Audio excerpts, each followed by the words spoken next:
السلام عليكم ورحمة الله وبركاته. إن الحمد لله نحمده ونستعينه ونستغفره ونعوذ بالله من شرور أنفسنا ومن سيئات أعمالنا. من يهده الله فلا مضل له ومن يضلل فلا هادي له. وأشهد أن لا إله إلا الله وحده لا شريك له وأشهد أن محمدا عبده ورسوله صلى الله تعالى عليه وعلى آله وصحبه وسلم تسليما كثيرا. أما بعد، فقد قال الإمام البخاري رحمه الله تعالى: باب هجرة الحبشة.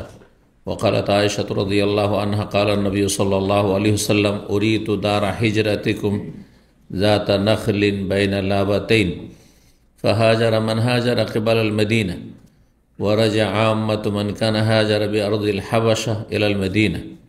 فيه عن أبي موسى وأسماء رضي الله تعالى عنهما عن النبي صلى الله عليه وسلم। সম্মানিত ভাতৃমণ্ডলী, আল্লাহ রাব্বুল আলামিনের প্রশংসা এবং প্রিয় নবী সাল্লাল্লাহু আলাইহি সাল্লামের উপর সালাত ও সালামের পর আজ মঙ্গলবার 21শে রজব 1446 হিজরি মোতাবেক 21শে জানুয়ারি 2025 আমাদের ধারাবাহিক আলোচনা সহিহুল বুখারীর আনসারীদের ফজিলত বা মর্যাদা সম্পর্কে পর্ব নম্বর 12। এই পর্বের ইমাম বুখারী রাহিমাহুল্লাহর কিতাবের অধ্যায় নম্বর হচ্ছে 37।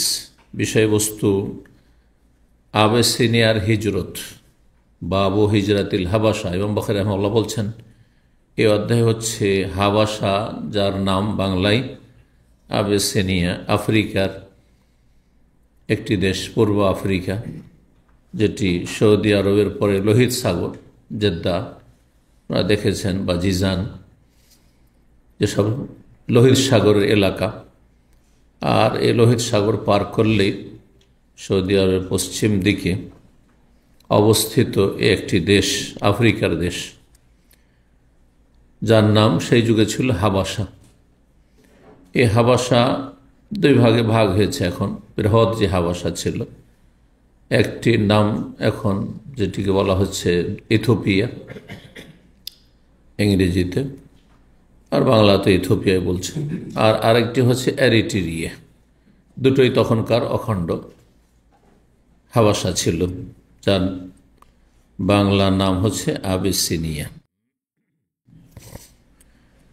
তো রাসূলুল্লাহ সাল্লাল্লাহু আলাইহি ওয়াসাল্লাম সাহাবায়ে কেরামগণ মক্কায় যখন কাফেরদের পক্ষ থেকে জুলম অত্যাচারের শিকার, তখন বিশেষ করে যারা দুর্বল অসহায় মানুষ, তাদের ওপর কঠিন অত্যাচার চলেছে। তাছাড়াও যারা প্রভাবশালী মানুষ কিন্তু ইসলাম গ্রহণ করেছেন প্রথম দিকে, আর তখন মুসলিমরা দুর্বল ছিলেন পার্থিব দিক থেকে, যার ফলে তারাও জুলমের শিকার হয়েছেন। মানসিক, শারীরিক, পারিবারিক বিভিন্ন জুলমের শিকার হয়েছেন। দিন পালন করা বড় মুশকিল ছিল। দিনের কথা, ইসলামের কথা প্রকাশ করা খুব অসম্ভব জটিল ছিল। প্রকাশ্যে সালাত আদায় করা, ইবাদত করা, ইসলামের কথা বলা কঠিন ছিল। স্বয়ং নবী সাল্লাল্লাহু আলাইহি ওয়াসাল্লাম দারুল আরকামে গোপনে কয়েক বছর দাওয়াতি কাজ করেছেন, লুকিয়ে ঘরে। জি, গোপনে গোপনে লোকেরা যারা ইসলাম গ্রহণ করতে চাইতো এসে দেখা করত। এই ছিল পরিস্থিতি 13 বছরের মধ্যে প্রথম দিকে। সিরাতুন নবীতে বিস্তারিত সে সমস্ত স্তরগুলি আলোচনা করেছি। তো নবী সাল্লাল্লাহু আলাইহি ওয়াসাল্লাম দেখলেন যে এত জুলম অত্যাচার হচ্ছে, আর সবার ইমান তো অত মজবুত না, তারপরে এত জুলম বরদাস্ত করে এখানে থাকা তো কোনো জরুরিও না।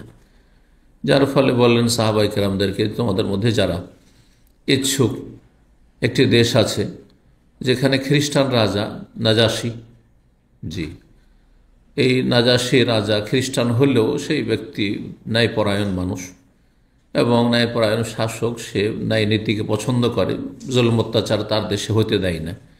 তোমরা তার ধর্মের যদিও তোমরা অনুসারী না, তারপরে তোমরা সেখানে জুলমের শিকার হবে না। কিন্তু কাফের মুশরিক মক্কার যারা, তারা কট্টর। আর এখন পর্যন্ত এটা মানব জাতির ইতিহাসে যারা মুশরিক, তার খ্রিস্টানদের চাইতে কট্টর, তারা ধর্মান্ধ। এবং তারা বেশি জুলম অত্যাচার করে থাকে। দেখেন ফিলিপাইনে কিন্তু ইসলাম গ্রহণ করে বাপ, ছেলে, মেয়ে, বিভিন্ন ধর্মের অনুসারী। মেয়ে হয়তো একাই ইসলাম গ্রহণ করেছে, বহু পরিবার আছে ফিলিপাইনে। একটা ছেলে একা ইসলাম গ্রহণ করেছে, বাপ ইসলাম গ্রহণ করেছে, ছেলে মেয়ের ইসলাম গ্রহণ করেনি, একসাথে বসবাস করছে, একই উঠানে একই জায়গায় একই পরিবার বসবাস করছে। এটা বাস্তব সত্য। কিন্তু ভারত, বাংলাদেশ, পাকিস্তানে মুশরিক পৌত্তলিক যারা, তারা এত কট্টর, এত চরমপন্থী যে বাস করা জীবনে টানাটানি শুরু হয়ে যাবে, বেঁচে থাকা মুশকিল আছে। আপনাকে হিজরত করা ফরজ, বিশেষ করে ভারত, নেপাল, এসব দেশগুলি যেখানে হিন্দু প্রধান, মুশরিক প্রধান দেশ। তো এসব দেশে ইসলাম কবুল করলে হিজরত ফরজ, আপনাকে ওখান থেকে সরতে হবে আপনার দিন দুনিয়া রক্ষা করার জন্য। আল্লাহ জালেমদের অনিষ্ট থেকে রক্ষা করুন, ভালো মানুষদের আল্লাহ রক্ষা করুন, হেফাজত করুন। খারাপ অসৎ লোক, পাপিষ্ঠ, আল্লাহ দ্রোহী, ইসলাম দ্রোহী, তাদেরকে আল্লাহ সর্বনাশ করুন। তো এই মক্কার কাফেররা যেহেতু পৌত্তলিক ছিল, আর পৌত্তলিকরা এইরকমই তাদের বদ স্বভাব, তো তারা মানুষের বেঁচে থাকা মুশকিল করে দিয়েছিল ইসলাম গ্রহণ করার পরে। নবী সাল্লাল্লাহু আলাইহি ওয়াসাল্লাম সাহাবায়ে কেরামদেরকে বললেন, তোমাদের মধ্যে যারা চায় হিজরত করতে, মক্কা থেকে চলে যেতে পারে, তারা হাবাসা। বেশ কিছু সাহাবায়ে কেরাম চলে গেছেন। উসমান রাদিয়াল্লাহু আনহু প্রখ্যাত সাহাবী, তিনি হিজরত করেছিলেন। অনেক সাহাবায়ে কেরাম হিজরত করেছেন। অনেকে জুলুম বরদাস্ত করে, যাবো না, থাকি, নবী সাল্লাল্লাহু আলাইহি ওয়াসাল্লাম যাচ্ছেন না তো থাকি, এখানেই থাকি, কষ্ট করেই থাকি, মার খেয়ে থাকি। কারণ সেই হিজরত ফরজ ছিল না। সেই হিজরত আর মদিনা হিজরতের মধ্যে পার্থক্য হচ্ছে, সেই হিজরত স্বেচ্ছাধীন ছিল, নফল, মুস্তাহাব, গেলে ভালো, তোমাদের জন্য ভালো, যেতে পারো। আর যদি মনে করে যে কষ্ট করে মার খেয়ে এখানেই থাকবো, জুলুম অত্যাচারের শিকার হয়ে, তাও থাকতে পারো। কিন্তু মদিনার হিজরত যখন রাসূলুল্লাহ নির্দেশ দিলেন এবং নিজে হিজরত করে, তখন হিজরত করা ফরজ হয়ে গেছিল। যার ফলে কোনো ব্যক্তি যদি হিজরত না করে, নবী সাল্লাল্লাহু আলাইহি ওয়াসাল্লাম হিজরত করার পরে আর মক্কা বিজয়ের আগ পর্যন্ত, এই সময়টাই, নবী সাল্লাল্লাহু আলাইহি ওয়াসাল্লাম হিজরত করার পরে 8 বছর পরে মক্কা বিজয় হয়েছে। এই যে 8টা বছর, এই সময়টা হিজরত ফরজ ছিল। কোথা থেকে? মক্কা থেকে মদিনা হিজরত করা। যদি এই ফরজ কেউ ত্যাগ করে, অর্থাৎ মনে করে যে না থেকে যাব, মাতৃভূমির মায়ায়, আত্মীয় স্বজনদের মায়ায়, দুনিয়ার স্বার্থে, ব্যবসা বাণিজ্য, অথবা আছে ধন সম্পদ আছে, থাকবো, তাহলে সে ফরজ ত্যাগকারী, গুনাহগার। এই অবস্থায় মরে গেলে কাবিরা গুনাহে মরত, ফরজ ছিল। মক্কা বিজয় যেদিন হয়ে গেল, নবী সাল্লাল্লাহু আলাইহি ওয়াসাল্লাম বললেন, লা হিজরাতা বাদাল ফাতহ, মক্কা বিজয়ের পর আর কোনো হিজরত ফরজ নেই। ওয়ালাকিন জিহাদুন নিয়া, তবে এখন জিহাদের রাস্তা খোলা আছে। হ্যাঁ, রাসূলুল্লাহ সাল্লাল্লাহু আলাইহি ওয়াসাল্লামের সাথে অথবা খলিফাতুল মুসলিমের সাথে, একা একা নয়, বিচ্ছিন্নভাবে নয়, বরং শাসকের সাথে, শর্ত সাপেক্ষ। নিয়তুন, এবং ইসলামের সৎ নিয়ত কিয়ামত পর্যন্ত বহাল থাকবে। আপনি সৎ নিয়ত নিয়ে যে কোনো ভালো কাজ করুন, আপনি সৎ নিয়ত নিয়ে, আপনি দেখছেন যে আপনি বেদাতি এলাকায় বাস করছেন, সেখানে আপনার ইমান, ইসলাম বা তৌহিদ সুন্নাহ নিরাপদ নয়, সেখানে শিরক বিদআত করতে বাধ্য করবে। আপনি হয়তো মোটামুটি শক্ত হয়ে থেকে যাবেন, কিন্তু আপনার ছেলেমেয়েরা ফিরে যাবে। আমি এই কথাটি বারবার শক্ত করে বলছি আপনাদেরকে, কারণ আপনারা কখনো আপনি প্রতিকূল পরিবেশে ছেলে মেয়েদেরকে অসহায় ছেড়ে যাবেন না, তারা টিকবেন না, আবার তারা পথভ্রষ্ট হয়ে যাবে। কারণ চাপের মুখে তারা টিকে থাকতে পারবে না, জুলম অত্যাচার তারা সহ্য করতে পারবে না। তখন দেখবে যে থাক, দরকার কি, যেমন অবস্থা তেমন ব্যবস্থা। হ্যাঁ, যেদিক থেকে বৃষ্টি সেদিকে ছাতা ধরে সুবিধাবাদী হয়ে যাবে। আপনি এত কষ্ট করে তৌহিদ সুন্নাত পেলেন আর গ্রহণ করলেন, আপনার ছেলেমেয়েরা আবার সে বেদাতি মিলাদি কেয়ামি হয়ে গেল, মাজারি হয়ে গেল, পীর পূজারি হল, ফায়দা কি হলো আপনার? সেই জন্য হিজরত করা কেন ফরজ, কিন্তু যদি প্রতিকূল অবস্থায় থাকে। কিন্তু যদি প্রতিকূল অবস্থায় না হয়, মোটামুটি তারা মানে সহ অবস্থানে প্রস্তুত, পাশাপাশি বসবাস করলে ওইভাবে জুলমের শিকার হবেন না, বা তৌহিদ সুন্নাহ নিয়ে টানাটানি নেই, চাপের মুখে আসবেন না, তাহলে থাকতে পারেন। কিন্তু তারপর হিজরত করা ভালো। তাহলে হিজরত, বেদাতি এলাকা থেকে হিজরত করা হয় ফরজ যদি পরিস্থিতি এমন হয়, আর না হলে কমপক্ষে মুস্তাহাব, ভালো কাজ।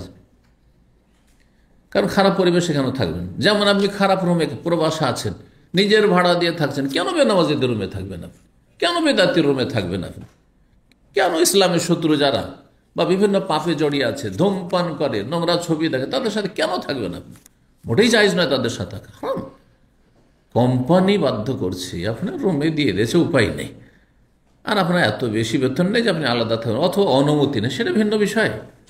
এই মশলাগুলি জানতে হবে আপনাদেরকে, কারণ এগুলো আপনার ভুক্তভোগী। আপনারা পয়সা দিয়ে থাকছেন, আর পাক্কা বেদাতের সাথে থাকছেন, আপনি জঙ্গির সাথে থাকছেন, আপনি ওই বিভিন্ন বেদাতে জড়িয়ে আছে, ইখওয়ানিদের বেদাতে, না হয় আপনার কওমিদের বিভিন্ন বেদাতে, অথবা মাজারিদের বেদাতে, আটরশির বেদাতে, দেওয়ান, সবার সাথে থাকছেন। আপনি নাস্তিকদের সাথে থাকছেন, নামাজ পড়া বরদাস্ত করতে পারে না।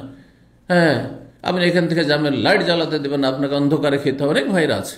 মোটেই চাইছে না এইসব রুমে থাকা, থাকবেন না তাদের সাথে। জি, কারণ এরা আগুনের মত, আগুনের পাশে বাস করবেন, যে কোনো সময় আগুন লেগে যেতে পারে। জি, আল্লাহ তাদের অনিষ্ট থেকে আপনাদের রক্ষা করবেন।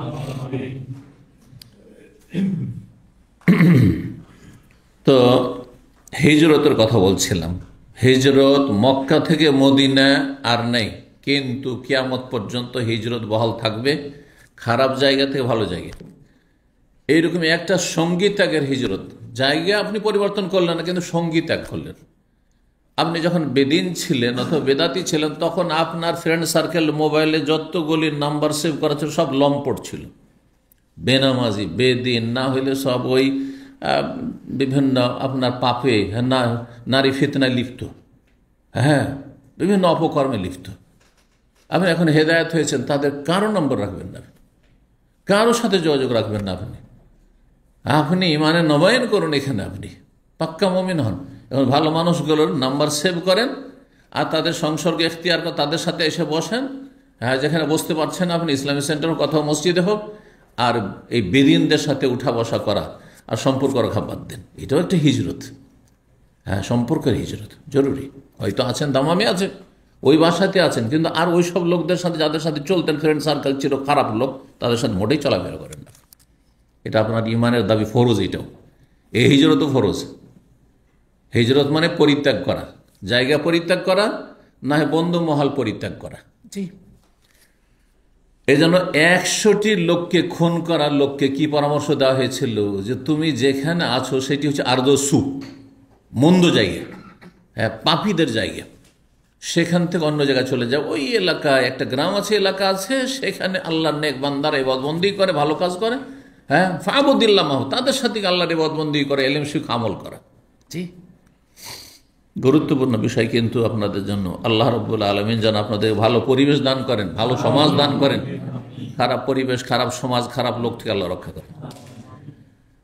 হাবশার হিজরত, আয়েশা রাদিয়াল্লাহু তাআলা আনহা বর্ণনা করে বলছেন, কালান নবী সাল্লাল্লাহু আলাইহি ওয়াসাল্লাম বলেছেন একটি হাদিসে, যে হাদিসটি বিনা সনদে এখানে নিয়ে এসছেন, অধ্যায়ের আন্ডারে নিয়ে এসছেন, আর পরে যে হাদিসগুলি আসল হাদিস নিয়ে আসেন ইমাম বুখারী, সেগুলি সনদ সহ। তো নবী সাল্লাল্লাহু আলাইহি ওয়াসাল্লাম বলছেন, উরিতু দারা হিজরাতিকুম। নবী সাল্লাল্লাহু আলাইহি ওয়াসাল্লাম একবার স্বপ্নে দেখেছেন, হিজরত করার আগে, মদিনা আসার আগে। কি স্বপ্নে দেখছেন? তাই বলছেন, আমাকে দেখানো হয়েছে, মানে স্বপ্ন যোগে দেখানো হয়েছে, দারা হিজরত, তোমাদের হিজরতের দেশ।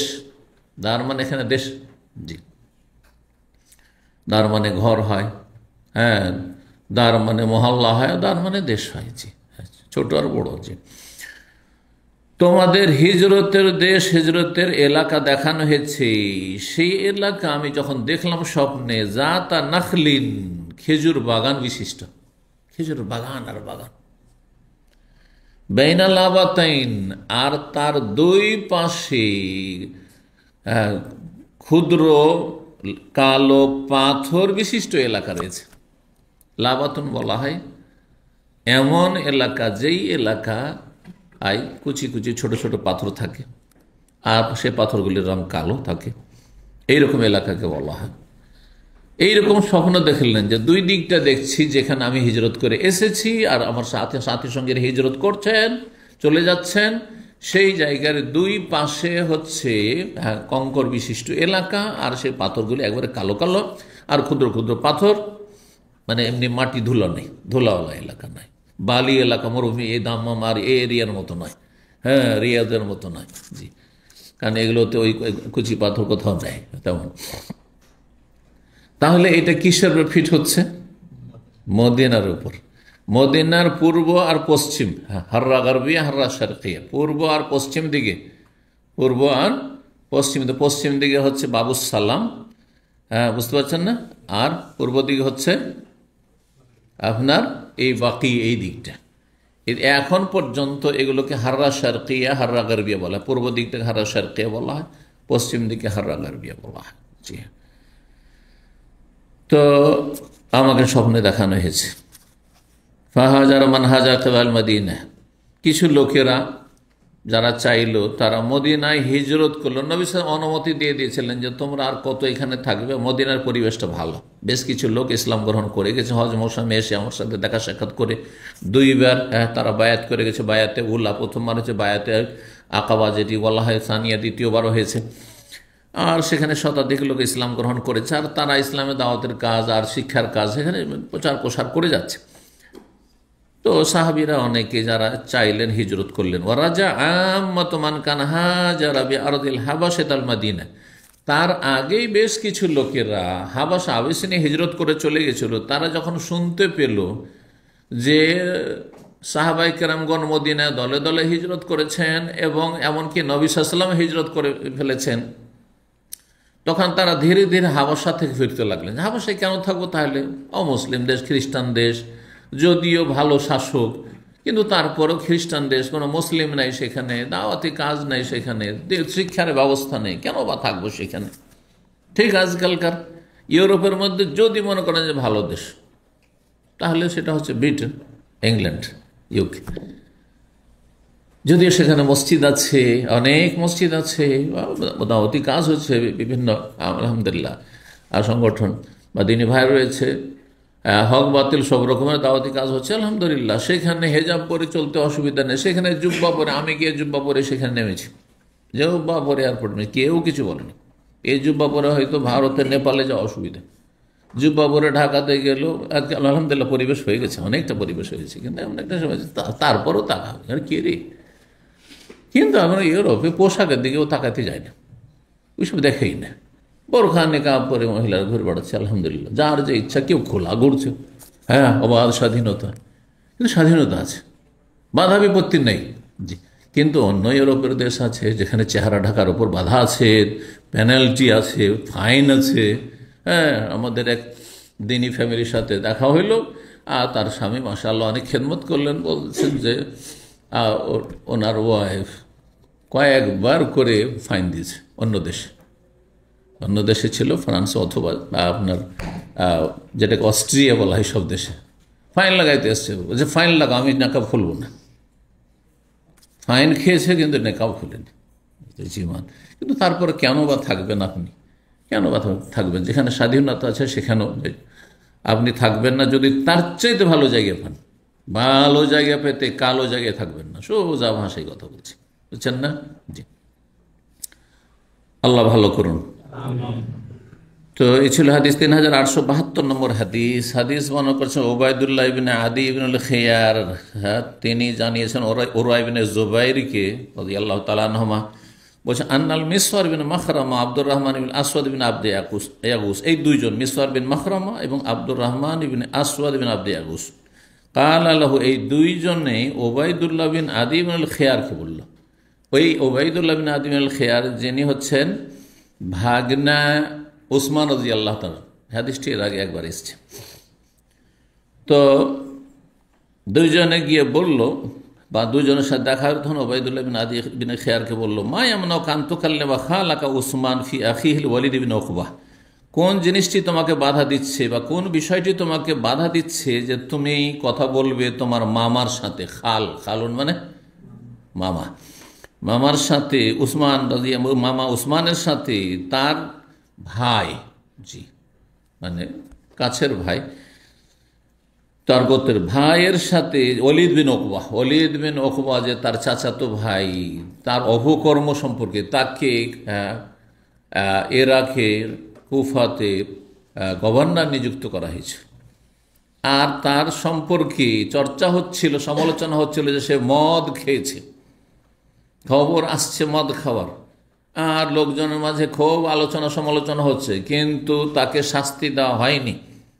মদিনায় সেইভাবে বিশ্বস্ত সূত্রে খবরগুলো পৌঁছেনি, শাস্তি দিতে কিছুটা বিলম্ব হয়েছে। কিন্তু মিসরের মাখরাম আব্দুর রহমান তারা জানছেন ঘটনাটি, বললেন যে তোমার মামা, তোমার ঘরের লোক, তুমি মামাকে গিয়ে বলো যে তিনি খলিফাতুল মুসলিমিন, তার পক্ষ থেকে নিযুক্ত গভর্নরকে শাস্তি দিক, তার অপসারণ হোক তাকে।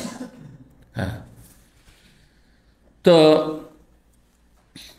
এই প্রস্তাব পেশ করলেন দুইজন। ওয়াকান আকসার আন্না সফিমা ফাআলা বিহি, আর লোকের খুব বেশি সমালোচনা শুরু করেছে তার অপকর্ম সম্পর্কে, এই ওয়ালিদ বিন উকবা গভর্নরের অপকর্ম, এই মদ খাওয়া সম্পর্কে। ওবায়দুল্লাহ বলছেন ফানসাবতুল উসমান, ওবায়দুল্লাহ ইবনে আবি খায়রকে যখন এই দুই সাহাবী বললেন যে তোমার মামাকে বলো কিছু, গিয়ে অন্তত উপদেশ দাও, জানা খবরটি। শাসকের কাছে সবাই যেতে চায় না, যত ন্যায়পরায়ণ শাসক, একটা প্রভাব আছে, প্রভাবশালী মানুষ, সবাই যেতে চায় না। কে ঝামেলা নেই, যা রাস্তাঘাটে দেখছেন না কত কি অপরাধ হচ্ছে, ইচ্ছা করলে আপনি ওর ক্ষেত্রে কিছুটা করতে পারেন, নিজের কাজে যায়, কি কোন ঝামেলায় যাও। কেউ সাক্ষীও থাকতে চায় না, নাই ঝামেলা আমাকে এখানে সময় দিতাম, ঠিক না?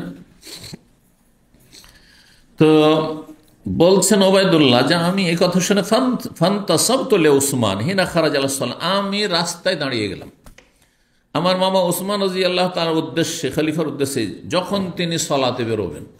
আমি প্রস্তুতি আছি যে নামাজ পড়তে মসজিদে যাবেন, তখন একটা সুযোগ নেব, একাই পাবো।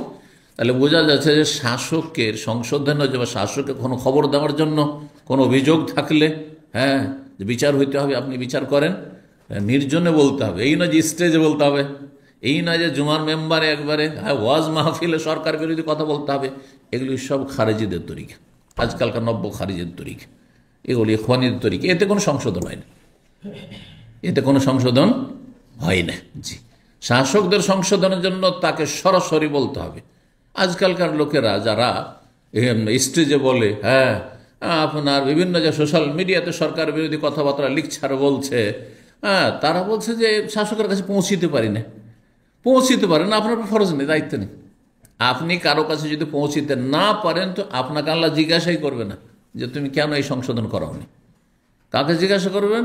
যেসব বড় বড় স্কলারগুলো দেশের আছে, আর ওরা যাচ্ছে, কেউ ধর্মীয় উপদেষ্টা হয়েছে, কেউ ধর্মমন্ত্রী হয়েছে, কেউ বাইতুল মোকাররমের ইমাম হয়েছে, কেউ আর কিছু বড় পদস্থ ব্যক্তি হয়েছে, যারা বিভিন্ন সময় মিটিং করছে আর ইফতার পার্টি করছে, খেতে যাচ্ছে তাদের সাথে, তাদেরকে আল্লাহ জিজ্ঞাসা করবেন, আপনাকে আমাকে জিজ্ঞেস করবেন কোথায় কী হচ্ছে না হচ্ছে। আমি যতদূর পৌঁছবে আমার হাতের নাগাল পর্যন্ত আল্লাহ জিজ্ঞেস করবে যে তোমাকে এলেম দিয়েছিলাম, তুমি মানুষকে এলেম দিয়েছিলে কিনা, হ্যাঁ, তোমার চোখের সামনে একটি কাজ অন্যায় হয়েছিল, সংশোধন করেছিলে কিনা। ঘর থেকে আল্লাহ শুরু, আগে ঘরের কথা আল্লাহ জিজ্ঞেস করে, আপনার স্ত্রী আপনার ছেলে মেয়ের কথা জিজ্ঞেস করবেন। এই জন্য ঘরের চরখায় তেল দেন আপনি, পরের চরখায় তেল দিয়ে লাভ নেই, কোনো লাভ নেই। আর জনগণের সামনে বলে উস্কানি দেওয়া হবে, উত্তেজিত করা হবে, আরও খেপিয়ে দেওয়া হবে, কোনো লাভ হবে না, হয়নি কোনোদিন। আপনাদের বিরুদ্ধে কেউ যদি বলে আপনি মানবেন না, একটু সাধারণ মানুষ তারপর, কিন্তু আপনাকে একে একে বললে মানবেন। এখানে যারা আছেন, কারো টাকার নিচে কাপড় আছে বা মরিয়া আছে, ওই আপনাদের সামনে বলি কোনো সংশোধন করবে না, আরও এমন খেপে যাবে যে আসবেই না, দাঁড়িয়ে কাছে ও দেখা করবে না, দেখছি যে আসছে, একদিন আমাকে এইরকম অপমান করেছে, ও আর রাস্তা দিয়ে টান দিবে, বুঝছেন না? কিন্তু ওকে যদি একা নিয়ে গিয়ে তোমার টাকার নিচে কেন কাপড়, তাহলে সংশোধনের সম্ভাবনা আছে, সংশোধনের সম্ভাবনা আছে যদি আল্লাহ হিদায়াত নসিব করে, চেষ্টা করে। এক কথায় শত্রুতা রাখবেন আপনার বিরুদ্ধে, হিতাকাঙ্ক্ষী মনে করে আপনাকে, যে তার ভালো করার চেষ্টা করেছেন। তো বলছেন যে নামাজে যে সময় বেরোবে সেই সময় আমি দাঁড়ালাম, গিয়ে ফাকুলতুল্লাহু, মামাকে বললাম, ইন্নালি এলাইকা হাজাতান ওয়া হিয়া নাসিহা, আমার আপনার সাথে একটি প্রয়োজন আছে, আর সেটি আমার পক্ষ থেকে একটি নসিহত। ভাইকে না মামাকে বলছে, একটি নসিহত, উপদেশ। ফাকাল আইয়ুহাল মারউ, তার আগে তাহলে উসমান রাদিয়াল্লাহু তাআলা আনহু এমন কিছু কথা শুনেছেন যেগুলি তাকে পছন্দ লাগেনি, তার বিরুদ্ধে আলোচনা সমালোচনা, আর কিছু লোক গ্রুপিং শুরু করে দিয়েছিল। কিন্তু ওসমান আমলে গ্রুপিং কিছু লোক শুরু করেছিল, আর এতে গতকালকে বলেছি যে সাবাই শক্তি, যে ইয়ামানের ইবনে সাবা ইহুদি, সে মানুষকে প্ররোচিত করতো আর বিভ্রান্ত করতো, আর বিভিন্ন রকমের কী করতো, আপনার ওই গুজব ছড়াইত, আর গুজবে মানুষ প্রভাবিত হয়ে যেত। আর বিশেষ করে মেশরি আবেগীদেরকে পেয়েছিল, মূর্খগুলোকে, আর তারাকে নিয়ে এসে আক্রমণ করিয়েছিল। তো যার ফলে তিনি ওই সময়কালে তিনি বলছেন, হে ছেলে বা হে মানুষ, আউযু বিল্লাহি মিনকা, তোমার অনিষ্ট থেকে আল্লাহর কাছে আশ্রয় চাইছি। মানে তুমি সৎ নিয়তে এসে থাকো তাহলে তো ভালো, কিন্তু যদি অসৎ নিয়তে এসে থাকো তাহলে তোমার অনিষ্ট থেকে আল্লাহর কাছে আমি আশ্রয় চাইছি। ফানসারাফ, তো এ কথা শুনে আমি ভাবলাম যে তিনি হয়তো রেগে গেছেন বা রেগে আছেন। ফানসারাফ, ফিরে গেলাম সেখান থেকে। ফালাম্মা কাযাইতু সলাতটা আদায় করলাম, আমি নামাজ পড়লাম, তাহলে সলাতের সময় ছিল। জালাস্তু ইলা মিসওয়ার, তারপরে মিসওয়ার বিন মাখরামা যে বলেছিল যে তুমি গিয়ে তোমার মামাকে বলো, এবং ওই যে ইবনে আব্দি ইয়াগুস আরেকজন, দুইজনের কাছে গিয়ে বসে। ফাহাদ্দাসতুহা বিল্লাযী কুলতু লি উসমান, তাদের কাছে ঘটনা বর্ণনা করলাম যে আমি ওসমান আমার মামাকে গিয়ে বলার জন্য আমি বলেছিলাম এই কথা, যে আপনার সাথে একটু প্রয়োজন আছে, একটু নসিহা। তো সব এই ঘটনা ঘটলো। ওয়াকাল আলী, ওয়াকালা বলছেন যে দুইজনে তখন বললেন, আমি যখন এরকম বললাম, আর এই উসমান তখন, মানে আমার মামা এই উত্তর দিলেন উসমানকে, যা বলেন। ফাকালা, তখন এই উভয় দুইজন সাহাবী মিসওয়ার এবং ইবনে আব্দি ইয়াগুস বললেন, কাদ কাযাইতাল্লাযী আকানা আলাইকা, তোমার যে দায়িত্ব ছিল তুমি দায়িত্ব পালন করে দিয়েছো, তুমি তোমার যে কাঁধে দায়িত্ব ছিল সেটি তুমি আদায় করেছো, মানে তুমি বলতে গেছো, উপদেশ দিতে গেছো, যথেষ্ট।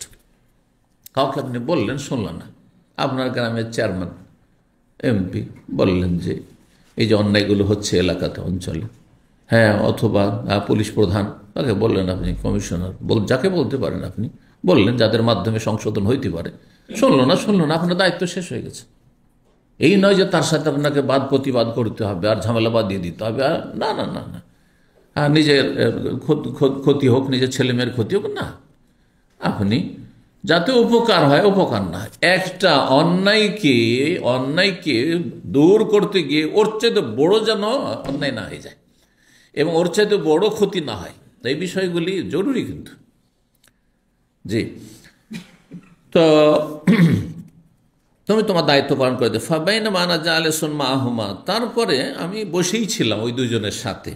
এই জানি রাসূল উসমান, হঠাৎ করে দেখলাম সালাতের পরে উসমান রাদিয়াল্লাহু তাআলা আনহু গিয়েছেন, যেহেতু রাস্তায় ছিল, রাস্তায় কেউ একটা কথা বললে অনেক সময় মানুষ বিরক্তি বোধ করে, তো রাস্তা কথা বলা জায়গা নেই, কথা বলা জায়গা হচ্ছে অফিস। কেউ কথা বলবেন আমার সাথে, অফিসে কথা বলবেন।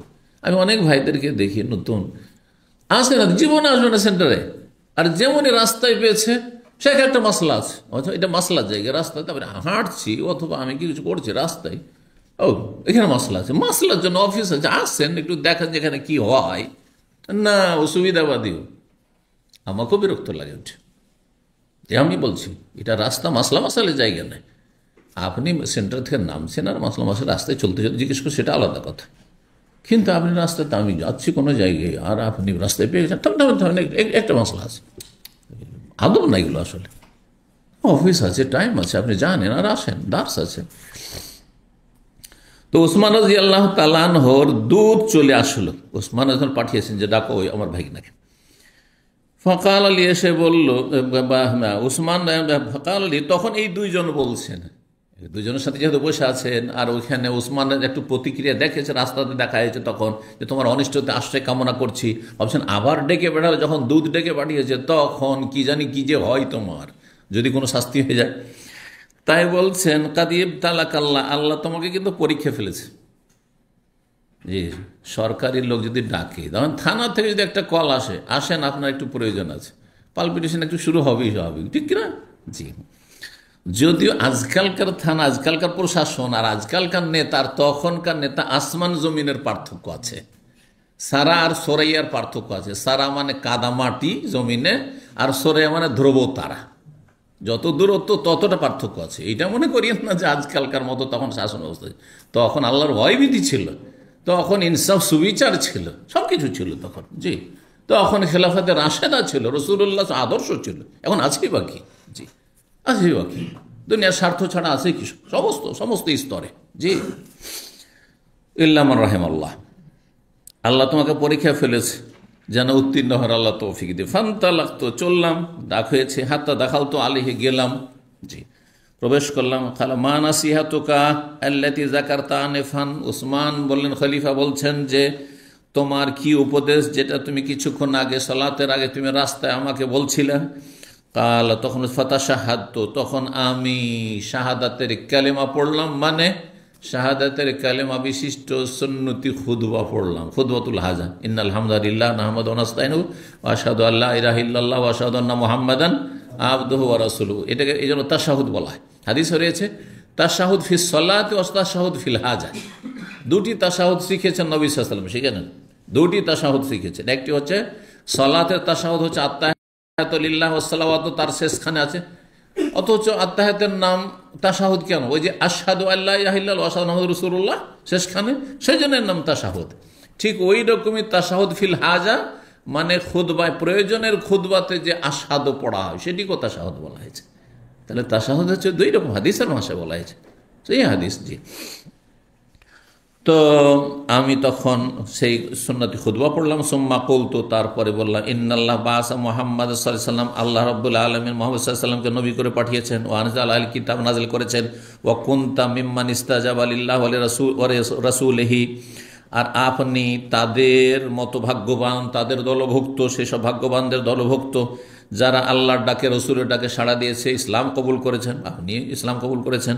ওয়ামান্ত, আপনি ঈমান নিয়ে এসেছেন এবং হিজরত করেছেন। হাজারাতাল হিজরাতাইনিল উলায়াইন, আপনি দুই হিজরত করেছেন।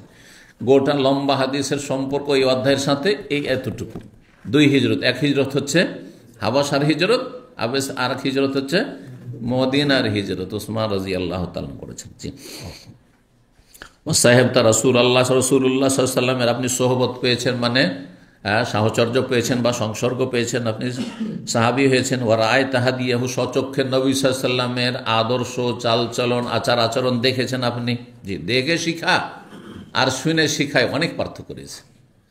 লোকেরা আমার লেকচার কেউ অনলাইনে শুনছে, দেখেনি, আর যারা সামনে আসলেন, আর সামনে এসে শুধু এখান থেকে হয়তো কথা বলেছেন 5 মিনিট, তাতে যে আপনি বুঝতে পারবেন যে আমি কেমন, সেটা অন্য লোকেরা বুঝতে পারবে না।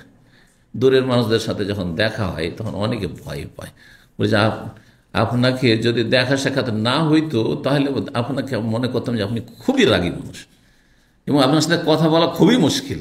বুঝতে পারছেন? কারণ বক্তব্যের সময় মুড আলাদা থাকে, হ্যাঁ, তখন কখনো গরম থাকে, তো কখনো নরম থাকে, সব রকম থাকে।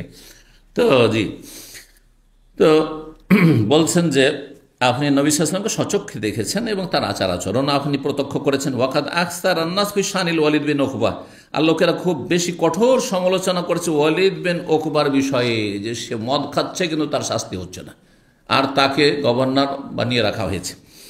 ফাহাক্কুন আলাইকা আন তুকিমা আলাইহি হাদ্দা, সুতরাং আপনার কর্তব্য হচ্ছে যে তার ওপর আপনি ইসলামী দণ্ডবিধান কায়েম করবেন, মদ খাওয়ার শাস্তি, মদ পানের শাস্তি। ফাকাল আলী, তখন বললেন উসমান রাদিয়াল্লাহু তাআলা ভাই নাকি ইবনা আখি, আর আরবরা ছোটকে, বড়রা, মুরব্বীরা ভাতিজা বলতো। আমাদের দেশে এরকম খানিকটা আছে, তাই না? বড়কে চাচা বলা আর ছোটকে ভাতিজা বলা, যদিও ভাগ্নে, ভাগ্নে আসলে আত্মীয়তা সম্পর্ক হচ্ছে ভাগ্নে, মাও ভাগ্নে সম্পর্ক, কিন্তু কি বললেন? ভাতিজা। ইবনা আখি, হে আমার ভাইয়ের ছেলে, মুসলিম ভাইয়ের ছেলে। জি, আদরাক্তা রাসূলুল্লাহ সাল্লাল্লাহু আলাইহি ওয়াসাল্লাম, তুমি কি রাসূলুল্লাহ সাল্লাল্লাহু আলাইহি ওয়াসাল্লামের যুগ পেয়েছো? কালা কুলতু, আমি বললাম না, পাইনি। তার মানে নবী সাল্লাল্লাহু আলাইহি ওয়াসাল্লামকে এই ওবাইদুল্লাহ ইবনে আদি বিন আল-খিয়ার পাইনি, তাবেই সে, হ্যাঁ, তাবেই। তবে আমি যদিও পাইনি, ওয়ালাকিন কাদ খালাসা ইলাইয়া মিন ইলমিহি মা খালাসা ইলাল আজরাই ফি সিতরিহা, তবে নবী সাল্লাল্লাহু আলাইহি ওয়াসাল্লামের ছেড়ে যাওয়া দ্বীনের জ্ঞান, এলেম আমি এতটা পেয়েছি, বা এমন স্বচ্ছ পরিষ্কার পরিচ্ছন্নতার সাথে পেয়েছি, মা খালাসা ইলাল আজরাই ফি সিতরিহা, যেমন একজন কুমারী, পর্দানাসীন কুমারী, তার পর্দাই থাকে, সেখানে কোনো ব্যক্তি স্পর্শ করতে পারে না, কোনো ব্যক্তির ছোঁয়ায় আসে না, ধারে কাছে নেই। এটা এখনকার যুগে বুঝতে পারবেন না, কারণ এখনকার যুগে কুমারীরা স্কুল কলেজ পড়তে গিয়ে কত যুবকের সাথে হাসি খুশি আর গল্প কথা, অথবা যদি সরাসরি না হয় তো কত যে চ্যাটিং আর ফাইটিং, কত কি হচ্ছে, ঠিক না? আল্লাহ হেফাজত করুন। কুমারিত্ব আজকাল পাওয়াটা, সত্যিকারের কুমারিত্ব পাওয়াটা আজকাল আল্লাহর বিশাল নিয়ামত, বড় নিয়ামত। সতীত্ব আর কুমারিত্ব আর সেই রকম সচ্চরিত্র ছেলেদের মাঝে, যুবকদের মাঝে আর যুবতীর মাঝে। যে কোনো যুবক আপনি পাচ্ছেন, যে ছেলে পাচ্ছেন বিয়ের জন্য, যেই ছেলে কোনো মেয়ের ধারে কাছে যায়নি, আর এমন মেয়ে পাচ্ছেন যে কোনো ছেলের ধারে কাছে যায়নি, হ্যাঁ, তার দিকে সামান্য তার প্রেমের মন ঝুঁকেনি, এইরকম পাওয়াটা আজকাল বিরল ব্যাপার হয়ে গেছে এই ফিতনার কারণে, তাই না? সহশিক্ষার কারণে। মূল কারণ হচ্ছে সহশিক্ষা। শিক্ষাঙ্গনে দিতেই হবে, কারণ আজকাল শিক্ষা ছাড়া ছেলেরা থাকা সম্ভব নয়। আর শিক্ষাঙ্গনে ফিতনা আর ফিতনা, ফিতনা যুবক যুবতীর ফিতনা। বাড়িতেও পর্দা নেই, হ্যাঁ, আর বাড়ির বাইরে গেলেও পর্দা নেই। বাড়ির বাইরেও যদি বোরখা পরে, বাড়ির ভিতরে যদি আত্মীয় স্বজন আসে, চাচাতো ভাই, মামাতো ভাই, খালাতো ভাই, ফুফাতো ভাই, আর যত গোষ্ঠী আছে তাদের জন্য সব ফিরে ভিতরে ঢুয়ে গেলে আর ওইখানে পর্দা নেই। অধিকাংশ ধার্মিকদের বাড়ি, কথিত আজ আমাদের দেশীয় ধার্মিকদের বাড়ির অবস্থা এটাই। মনে করে যে গ্রামের লোকের সাথে পর্দা নেই, আর তারপরে আপনার আত্মীয় স্বজনদের সাথে পর্দা নেই, যা বাড়ির ভিতরে চলে এসেছে, আর অসুবিধা কি? দুলা ভাইয়ের সাথে পর্দা নেই, দেবর ভাসুরের সাথে পর্দা নেই, আছে কোথায় তার পর্দা? হাজার একটা খুঁজে পাওয়া মুশকিল যাদের বাড়িতে সত্যিকারের ইসলামের হেজাব আছে। ঘরের ভিতরে পর্দা আছে, বাইরেও পর্দা আছে, অন্তরের পর্দা আছে, সব রকম পর্দা আছে। কারণ অন্তরের পর্দা না থাকে তো এই শুধু বোরখা থেকে লাভ নেই। হ্যাঁ, বোরখার ভিতরেও অপকর্ম হইতে পারে। অন্তরের পর্দা মানে তাকওয়া, তাকওয়া। পুরুষের অন্তর নারীর আসক্ত হবে না, আর নারীর অন্তর পুরুষের আসক্ত হবে না। জি, এটা হচ্ছে আসল পর্দা, তাকওয়ার পর্দা। ফাইন্না খায়রা যাদি তাকওয়া, যেখানে পাথেয় সম্বল সম্পর্কে আলো, সবচেয়ে উত্তম সম্বল হচ্ছে আল্লাহ ভীরুতা, সবচেয়ে উত্তম পর্দাই হচ্ছে অন্তরে তাকওয়ার পর্দা, আল্লাহ ভীরুতার পর্দা। আল্লাহর ভয়ভীতি অত্যন্ত জরুরি। মানুষের ভয় না থাকলে যে কোনো ফিতনায় লিপ্ত হইতে পারে মানুষ। আল্লাহ হেফাজত করুন। তো হতো কি, জাহেলি যুগেও, হ্যাঁ, কুমারী মেয়েদেরকে, যাদের বিয়ে হয়নি এখন পর্যন্ত, হ্যাঁ, তাদেরকে এত লুকিয়ে রাখতো, এত লুকিয়ে রাখতো যে জানতেই দিত না যে কারো বাড়িতে একটা সাবালিকা মেয়ে আছে, সাবালিকা মেয়ে আছে। বিয়ে হওয়ার পরে জানতে পারতো যে মুখে সাবালিকা মেয়ে আছে। বাড়ির বাইরে যেতে দিত না, আর যেত না। এত লজ্জা ছিল, আর এত তাদের মানে সতর্কতা ছিল, লুকিয়ে রাখতো। তার জন্য কি ফিসিত রেহা, অন্য রেবায়তে ফিখিদ রেহা, তার জন্য একটা এমন তাঁবু তৈরি, বাড়িতেও যদি কেউ ঢুকে, ও লুকিয়ে আছে ওই বাড়ির ভিতরেও বেরোবে না, উঠানো বেরোবে না, এরকম পর্দা করতো, এরকম লুকিয়ে রাখতো। যখন বিয়ে হয়ে গেছে তখন অসুবিধা নেই, বিয়ে হয়েছে, স্বামীর সাথে ঘুরছে, তখন হয়তো, তার আগ পর্যন্ত না। এটা ছিল আরবদের প্রথা। হ্যাঁ, ধর্মের আগে প্রথা ছিল যে না, সাবালিকা মেয়ে, সাবালিকা হইতে যাচ্ছে, মেয়ে, কুমারী মেয়ে সম্পর্কে কাউকে জানতে দিতে হবে না। এখন পর্যন্ত আরবদেরকে কারো মেয়ের নাম জিজ্ঞাসা করলে এটা আইব, দোষের বিষয়। মেয়ের নামটাও পর্দা আরবদের কাছে, যদি শরীয়তে পর্দা নয়, কিন্তু এটা ট্রেডিশন তাদের। প্রথা আলাদা জিনিস আর শরীয়ত আলাদা জিনিস।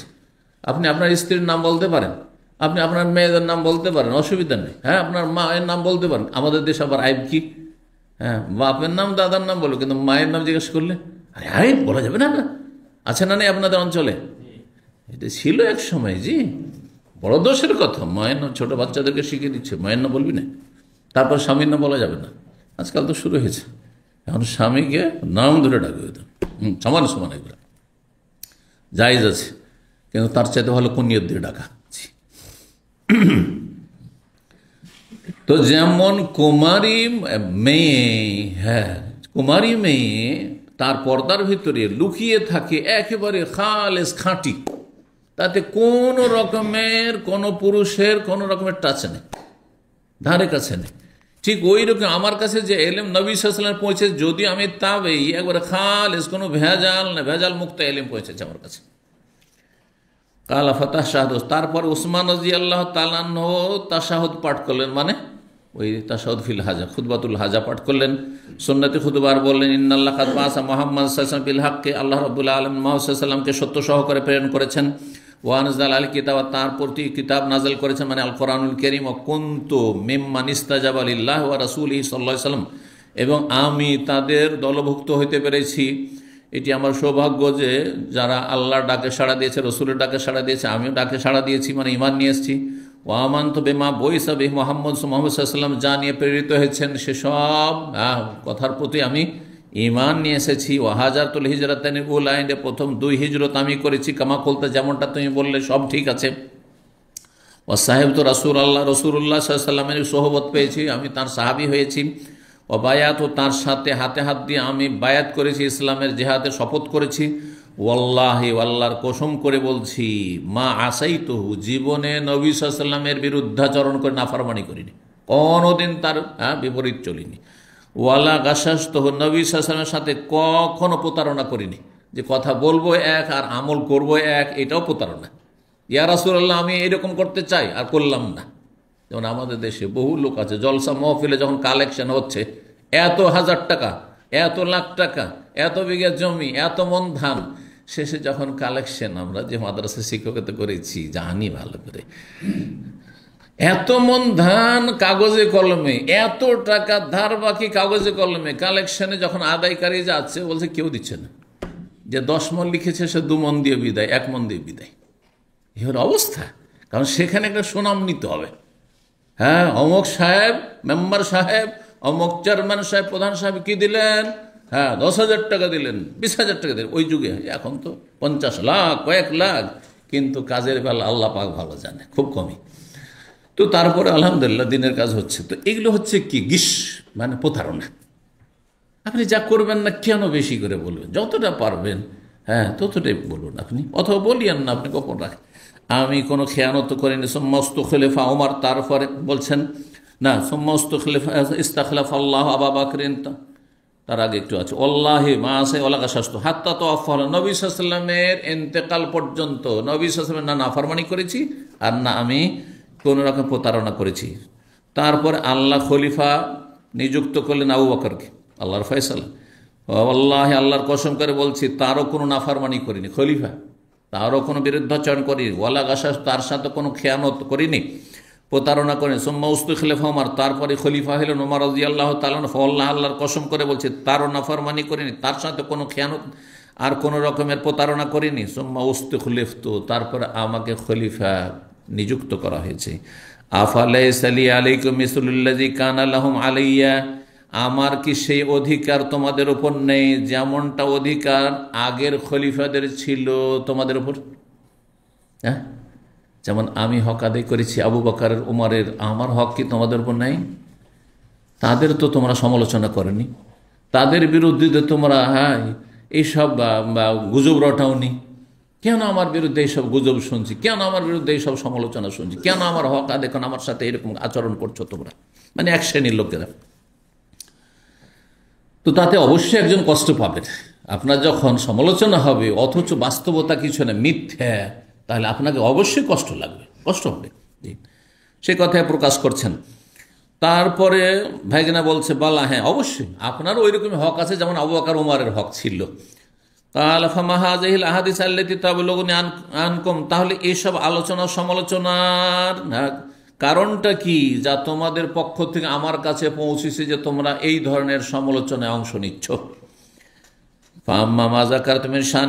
তারপরে তুমি যে ওয়ালিদ বিন উকবার কথা বললে যে তাকে শাস্তি দেওয়া হচ্ছে কিনা, শোনো কথা। ফাসানা খুযুফি ইনশাআল্লাহ বিল হাক্কি, আমি শীঘ্রই আল্লাহ চাইলে ন্যায়সঙ্গত বিচার ফয়সালা করব, কিন্তু বিশ্বস্ত সূত্র আমার কাছে পৌঁছবে, সাক্ষী প্রমাণ হইতে হবে, সময় লাগবে। সুদূর সে ইরাক থেকে মদিনায় সংবাদগুলি আসছে, মাধ্যম দিয়ে সত্যতা কতটা আছে যাচাই বাছাই করে, তদন্ত না করে এমনি শাস্তি দিয়ে দাও। হ্যাঁ, কেউ একজন বললে একতরফা শুনে শাস্তি দিতে পারবেন না, অবশ্যই শুনতে হবে বিশ্বস্ত সূত্রে। তাই বললেন তিনি, আর তারপরে তাই করলেন। যখন তার কাছে খবর নিশ্চিত হলো যে আসলেই এই গভর্নর ওয়ালিদ বিন উকবা কি করেছে, মদ পান করেছে। কাল বর্ণনাকার বলছে, ফাজালাদ আল ওয়ালিদ, ওয়ালিদকে তখন বেত্রাঘাত করলেন আর 40টি। আলী রাদিয়াল্লাহু তাআলা আনহু বললেন যে একে বেত্রাঘাত করো। উসমান রাদিয়াল্লাহু নির্দেশ দিলেন কাকে, আলীকে, যে একে বেত্রাঘাত করো। ওয়াকানা হুয়া ইয়াজলিদুহু, আলী রাদিয়াল্লাহু তাআলা তাকে বেত্রাঘাত করেছেন। জি, ইমাম যুহরি আফালাইসা লি আলাইকুম মিনাল হাক্কি মিসলুল্লাযী কানা লাহুম, এই ছিল হাদিস। ইমাম আবু আব্দুল্লাহ ইমাম বুখারী রাহিমাহুল্লাহ কোরআনে কারিমে যদি কোনো শব্দ হাদিসে চলে আসে তখন তাফসীর শুরু করে দেন, এটি তার একটি অভ্যাস। তো এখানে ওই যে কাদ ইবতালা খান, আল্লাহ তোমাকে পরীক্ষায় ফেলেছেন। ইবতালা, ইবতেলা বা বালা মানে হচ্ছে পরীক্ষা। আমরাও কিন্তু বাংলায় বালা বলি, কি যে বালা মুসিবত আসলো। বালা কিসের অর্থে ব্যবহার করছেন আপনি? পরীক্ষার অর্থে ব্যবহার করছেন না তো, আপনারা করছেন মুসিবতের অর্থে, বিপদ। বিপদকে বালা বলছি আমরা, বাংলায় কি বলছি? বিপদকে, মানে মুসিবতের প্রতিশব্দ হচ্ছে বালা, এজন্য বালা মুসিবত বলছেন। তো মুসিবতকেও বালা বলা হয় কেন? কারণ মুসিবত এক পরীক্ষা। মুসিবত আল্লাহর পরীক্ষা। একটা অ্যাক্সিডেন্ট হলো আল্লাহর পরীক্ষা, চাকরি চলে গেল আল্লাহর পরীক্ষা, এখান থেকে এক্সিট লেগে গেল আল্লাহর পরীক্ষা, ছেলে মেয়ে মারা গেল, কারো ক্ষয়ক্ষতি হলো পরিবারের পরীক্ষা, ইত্যাদি ইত্যাদি পরীক্ষা। অসুস্থ হয়ে পড়লেন, বালা মুসিবত আল্লাহর পরীক্ষা। কিন্তু শুধু বালা মুসিবত পরীক্ষা নয়, বিপদ আপদগুলি পরীক্ষা নয়, সুখগুলিও পরীক্ষা। আল্লাহ এত পয়সা দিল যে পয়সা সামলাইতে পারছেন না, কি করবেন দিশেহারা, বড় পরীক্ষা, এতে ফেল হওয়ার বেশি সম্ভাবনা। জি, তো সুখ দুঃখ দুটি কিন্তু পরীক্ষা। বালা শব্দের শাব্দিক অর্থ হচ্ছে পরীক্ষা। জি, এক্সাম, যেমন ইখতেবার, ইমতিহান, ওই রকমই ইবতেলা, সবগুলির অর্থ হচ্ছে পরীক্ষা। তো ইমাম আবু আব্দুল্লাহ বুখারী বলছেন বালাউ মির রব্বিকুম আযীম। হ্যাঁ, সূরা বাকারা আয়াত 49 রয়েছে বালাউ মির রব্বিকুম আযীম, এতে তোমাদের রবের পক্ষ থেকে বড় পরীক্ষা রয়েছে। মাবতুলিতুম বিহি মিন শিদ্দাতিন, যে কঠিন পরীক্ষার সম্মুখীন তোমরা হয়েছে। জি, ফিরআউন তোমাদের ছেলে সন্তানদেরকে খুন করতো, বনি ইসরাঈলদেরকে আল্লাহ সম্বোধন বলছেন, আর তোমাদের মেয়ে সন্তানদেরকে শুধু রেখে দিত দাসী বানিয়ে। তো দাসী হয়, বাড়ির মেয়েরা দাসী হবে কারো বাড়িতে, এইটাও আল্লাহর বড় কি পরীক্ষা। পরীক্ষা, আজাব পরীক্ষা, মুসিবতের পরীক্ষা। তো এইরকমই ছেলে সন্তানকে খুন করে দেওয়া হচ্ছে, তাহলে আগামী প্রজন্ম কি হবে? শেষ হয়ে যাবে তাহলে। জি, তো এগুলো বড় পরীক্ষা ছিল, তাই বলছেন। অফি মওদিন, কোনো জায়গায় রয়েছে আলবালা, কোনো জায়গায় ইবতেলা, এগুলোর অর্থ হচ্ছে ওয়াত্তামহিস, এর মানে হচ্ছে ছাঁটাই করা। কেন? পরীক্ষার মাধ্যমে ছাঁটাই হয়। ক্লাসে 100 ছেলে আছে বা 100 ছেলে মেয়ে লেখাপড়া করছে, তার মধ্যে ছাঁটাই করে কাকে উঠাবো কাকে উঠাবো না, হ্যাঁ, ওপরে, সেই জন্য পরীক্ষা হচ্ছে, তাই না? দেখা গেল যে 20 জন পাশ করলে 80 জনই ফেল, বা কম আর বেশি। আজকাল তো সবকে পাশ করিয়ে দেওয়া হচ্ছে। কেন পাশ করে? পরীক্ষা উঠিয়ে দেওয়া হচ্ছে। পরীক্ষা কিছু নেই ক্লাস 9 পর্যন্ত কিছু কিছু জায়গায়। জি, কারণটা কি জানেন? যাতে করে সব মূর্খ থেকে যায়। কারণ এরা যদি আবার ডিগ্রি হোল্ডার হয়ে যায়, সবাই গ্রাজুয়েশন বিএ পাস করেছে, তো এমএ পাস করেছে, সবাই চাকরির জন্য সখন আন্দোলন করে বিক্ষোভ করবে না, নিচেই থেকে যা। হঠাৎ করে দেব একবারে ক্লাস 10 মাধ্যমিক পরীক্ষা, আর ওইখানে গিয়ে বেশিরভাগ সব ছাঁটাই হয়ে ওইখানে আন্ডার ম্যাট্রিক হয়ে থেকে যাবে। আর তারপরে এত কঠিন সিলেবাস থাকবে যে আর ওপরে উঠতেই পারবি না, যোগ্যই হবি না। যারা বেশি পয়সা খরচ করতে পারে, যারা বেশি যত্ন নিতে পারে, যারা বেশি আপনার ওইভাবে আপনার কোচিং দিতে পারে, তাদের ছেলেরা বিয়ে ডাক্তার, ইঞ্জিনিয়ার, আর ওই রকম বিএ এমএ পাস করবে আর যোগ্য হবে। আর সেগুলোকে হাতে গোনা কয়টা, আপনার 1000-এর মধ্যে 10টা উপর দিকে যাবে, বাকি 990টাই সব ওখানেই থেকে গেছে। চাকরি চাওয়ার যোগ্য হয়নি, কিসের আর চাকরি চাইবে? এ হচ্ছে গরিব দেশগুলির অবস্থা। যে গরিব দেশগুলির অবস্থা, ভারত, বাংলাদেশ, পাকিস্তান অবস্থা এরকম, যে নিচের দিকে সহজ সহজ সহজ, তারপর উপরের দিকে কঠিন। মনে হয়েছে আর পারছি না, ছেলে হাত পা ছেড়ে দিল। কি করবেন আপনি? সাবালক হয়ে গেছে, মারধর করে পড়াইতে পারবেন না? মোটেই না। জি, এগুলি জ্ঞানীরাই বুঝে। জি, আল্লাহ রাব্বুল আলামিন যেন আমাদের রুজিতে বরকত দান করেন, পরের মুখাপেক্ষী না করেন। তো ছাঁটাই করা, বালা মানে ইবতিলা মানে ছাঁটাই করা। মেন বালাউ তহু, আরবিতে বলা হয় বালাউ তহু মানে মাহাস তহু, যাচাই বাছাই করেছি, ছাঁটাই করেছি। আর ইস্তাখরাজ তো মাইন্দাহু, যা কিছু আছে, অনেক কিছু আছে, ওখান থেকে ছাঁটাই করা। হ্যাঁ, ধান আছে আর ধানের মধ্যে চিটা আছে, হ্যাঁ, ছাঁটাই করা। জি, ভালো মন্দ। ইয়াবুলু মানে ইখতাবির, পরীক্ষা করা। ইয়াবুলুকুম লিয়াবুলুয়াকুম আইয়ুকুম আহসানু আমালা, আল্লাহ পরীক্ষা করতে চান যে কে বেশি ভালো আমল করছে। ইন্নাল্লাহ মুবতালিকুম নাহার, সামনে নদী পড়েছে আর যাচ্ছে যোদ্ধার। আল্লাহ এই নদী সামনে দিয়ে আল্লাহ তোমাদের পরীক্ষা ফেলে দিয়েছেন। প্রচন্ড পিপাসাও লেগেছে, নদী পেয়েছেন, নদী স্বচ্ছ পানি, আর এত পিপাসা লেগেছে থাকতে পারছেন না। নদী পার হও, পানি খাবে না, পানি খাবে না। বড় পরীক্ষা। তালুত জালুতের ঘটনায় কোরআন সূরা বাকারাতে রয়েছে, ফামান শারিবা মিনহু ফালাইসা মিন্নি, কেউ যদি পানি পান করে নেয় একবারে তৃপ্তির সাথে তাহলে দলভুক্ত না, যা নাফরমান আল্লাহ, হ্যাঁ কবিরা গুনাহ করলো। ওয়ামান লাম ইয়াতাউ ফাইন্নাহু মিন্নি, যারা পানি ছুঁয়েও দেখবে না চেখেও দেখবে না তারা আমাদের দলভুক্ত, তারাই জিহাদ করতে সক্ষম হবে, সব অকেজ হয়ে যাবে, এগুলো ক্যান্সেল সব, এখানে ছাঁটাই। ইল্লা মানি তারাফা গুরফাতাম বিয়াদিহি, তবে প্রচণ্ড পিপাসা লেগেছে, একটু নিয়ে, হ্যাঁ একটু যদি শুধু জিভাটাকে ভেজাও তাহলে ঠিক আছে, এতটা পারমিশন শুধু আছে। কি যে আল্লাহর পরীক্ষা। ফাশারিবু মিনহু ইল্লা কালিলা মিনহু, আল্লাহ বলছেন সবাই পানি পেকে থামতে পারে, পিপাসায় মরে যাচ্ছি আর পানি পান করবো না, এটা হয়? আর পানি, নদীর পানি, স্বচ্ছ পানি সবাই পান করে নিল একবারে পেট ভরে, আর কি, তারপরে নিস্তেজ হয়ে গেছে, প্রচণ্ড পিপাসা, খিদার পরে যদি পানি পান করে আর তারপরে শরীর আর চলছে না, চলছে না। আর আল্লাহর একটা পরীক্ষাও ছিল যে তোরা আর লড়াই করতে পারবি না, তোরা ক্যান্সেল, সব ছাড়াই হয়ে গেল। ইল্লা কালিলাম মিনহুম, সবসময় যারা খাঁটি ভালো তার অল্প থাকে, অল্প হাতে গোনা কয়েকজন তালু, ওরা বলছে যে আল্লাহ যেহেতু হারাম করেছেন, এখানে পানি বা নিষেধ করেছেন, পানি পান করবো না, তবে একটু নিয়ে জিভাটা ভিজাবো, গলাটা ভিজাবো, শুধু ওইটুকু ব্যাস। সুবহানাল্লাহ, এখানে পরীক্ষার কথা রয়েছে, এখানে মুবতালিকুম নাহার, নদী দিয়ে আল্লাহ পরীক্ষা করেছেন। জি মুখতার বেরকম আম্মা কাউলুহু, তারপরে বালায়ের আর একটি অর্থ নিয়ামত হয়, কারণ নিয়ামত দিয়ে আল্লাহ যে পরীক্ষা করেন, পরীক্ষার অর্থ সেখানে বহন করছে অবশ্যই। এখানে ওয়াফি যালিকুম বালাউ মির রাব্বিকুম আযীম, তিনটি আয়াতে রয়েছে, সূরা বাকারা আয়াত নম্বর 49, তার সূরা আরাফের 141, সূরা ইব্রাহিমে আপনার আয়াত নম্বর 6, এগুলো তো রয়েছে যে ফেরাউনের পক্ষ থেকে যেসব জুলম অত্যাচার হয়েছে, আর জুলম অত্যাচার থেকে আল্লাহ মুক্তি দানের জন্য ফেরাউন আর ফেরাউনের সেনাবাহিনীকে আল্লাহ ডুবিয়ে ধ্বংস করেছেন এটি, আর তারপরে আল্লাহ তোমাদেরকে সহি সালামত আবার পার করে আপনার মাঠে পৌঁছে দিয়েছে এমন জায়গায় যে ফেরাউনের সেনাবাহিনীর হাতের নাগাল থেকে বেঁচে গিয়েছ, আর কোনো রকমের প্রতিক্রিয়ারও কোনো আশঙ্কা নেই যে এদের কারণে আমরা ধ্বংস হলাম, ধর এগুলোকে, তারও আর কোনো সম্ভাবনা নেই। তো এইটা আল্লাহর বড় নিয়ামত। এখানে নিয়ামতের অর্থ আল্লাহ ওয়াফি যালিকুম বালাউন মির রাব্বিকুম আযীম, তো বালাউন মানে নিয়ামত, এখানে এই কথা বলছেন।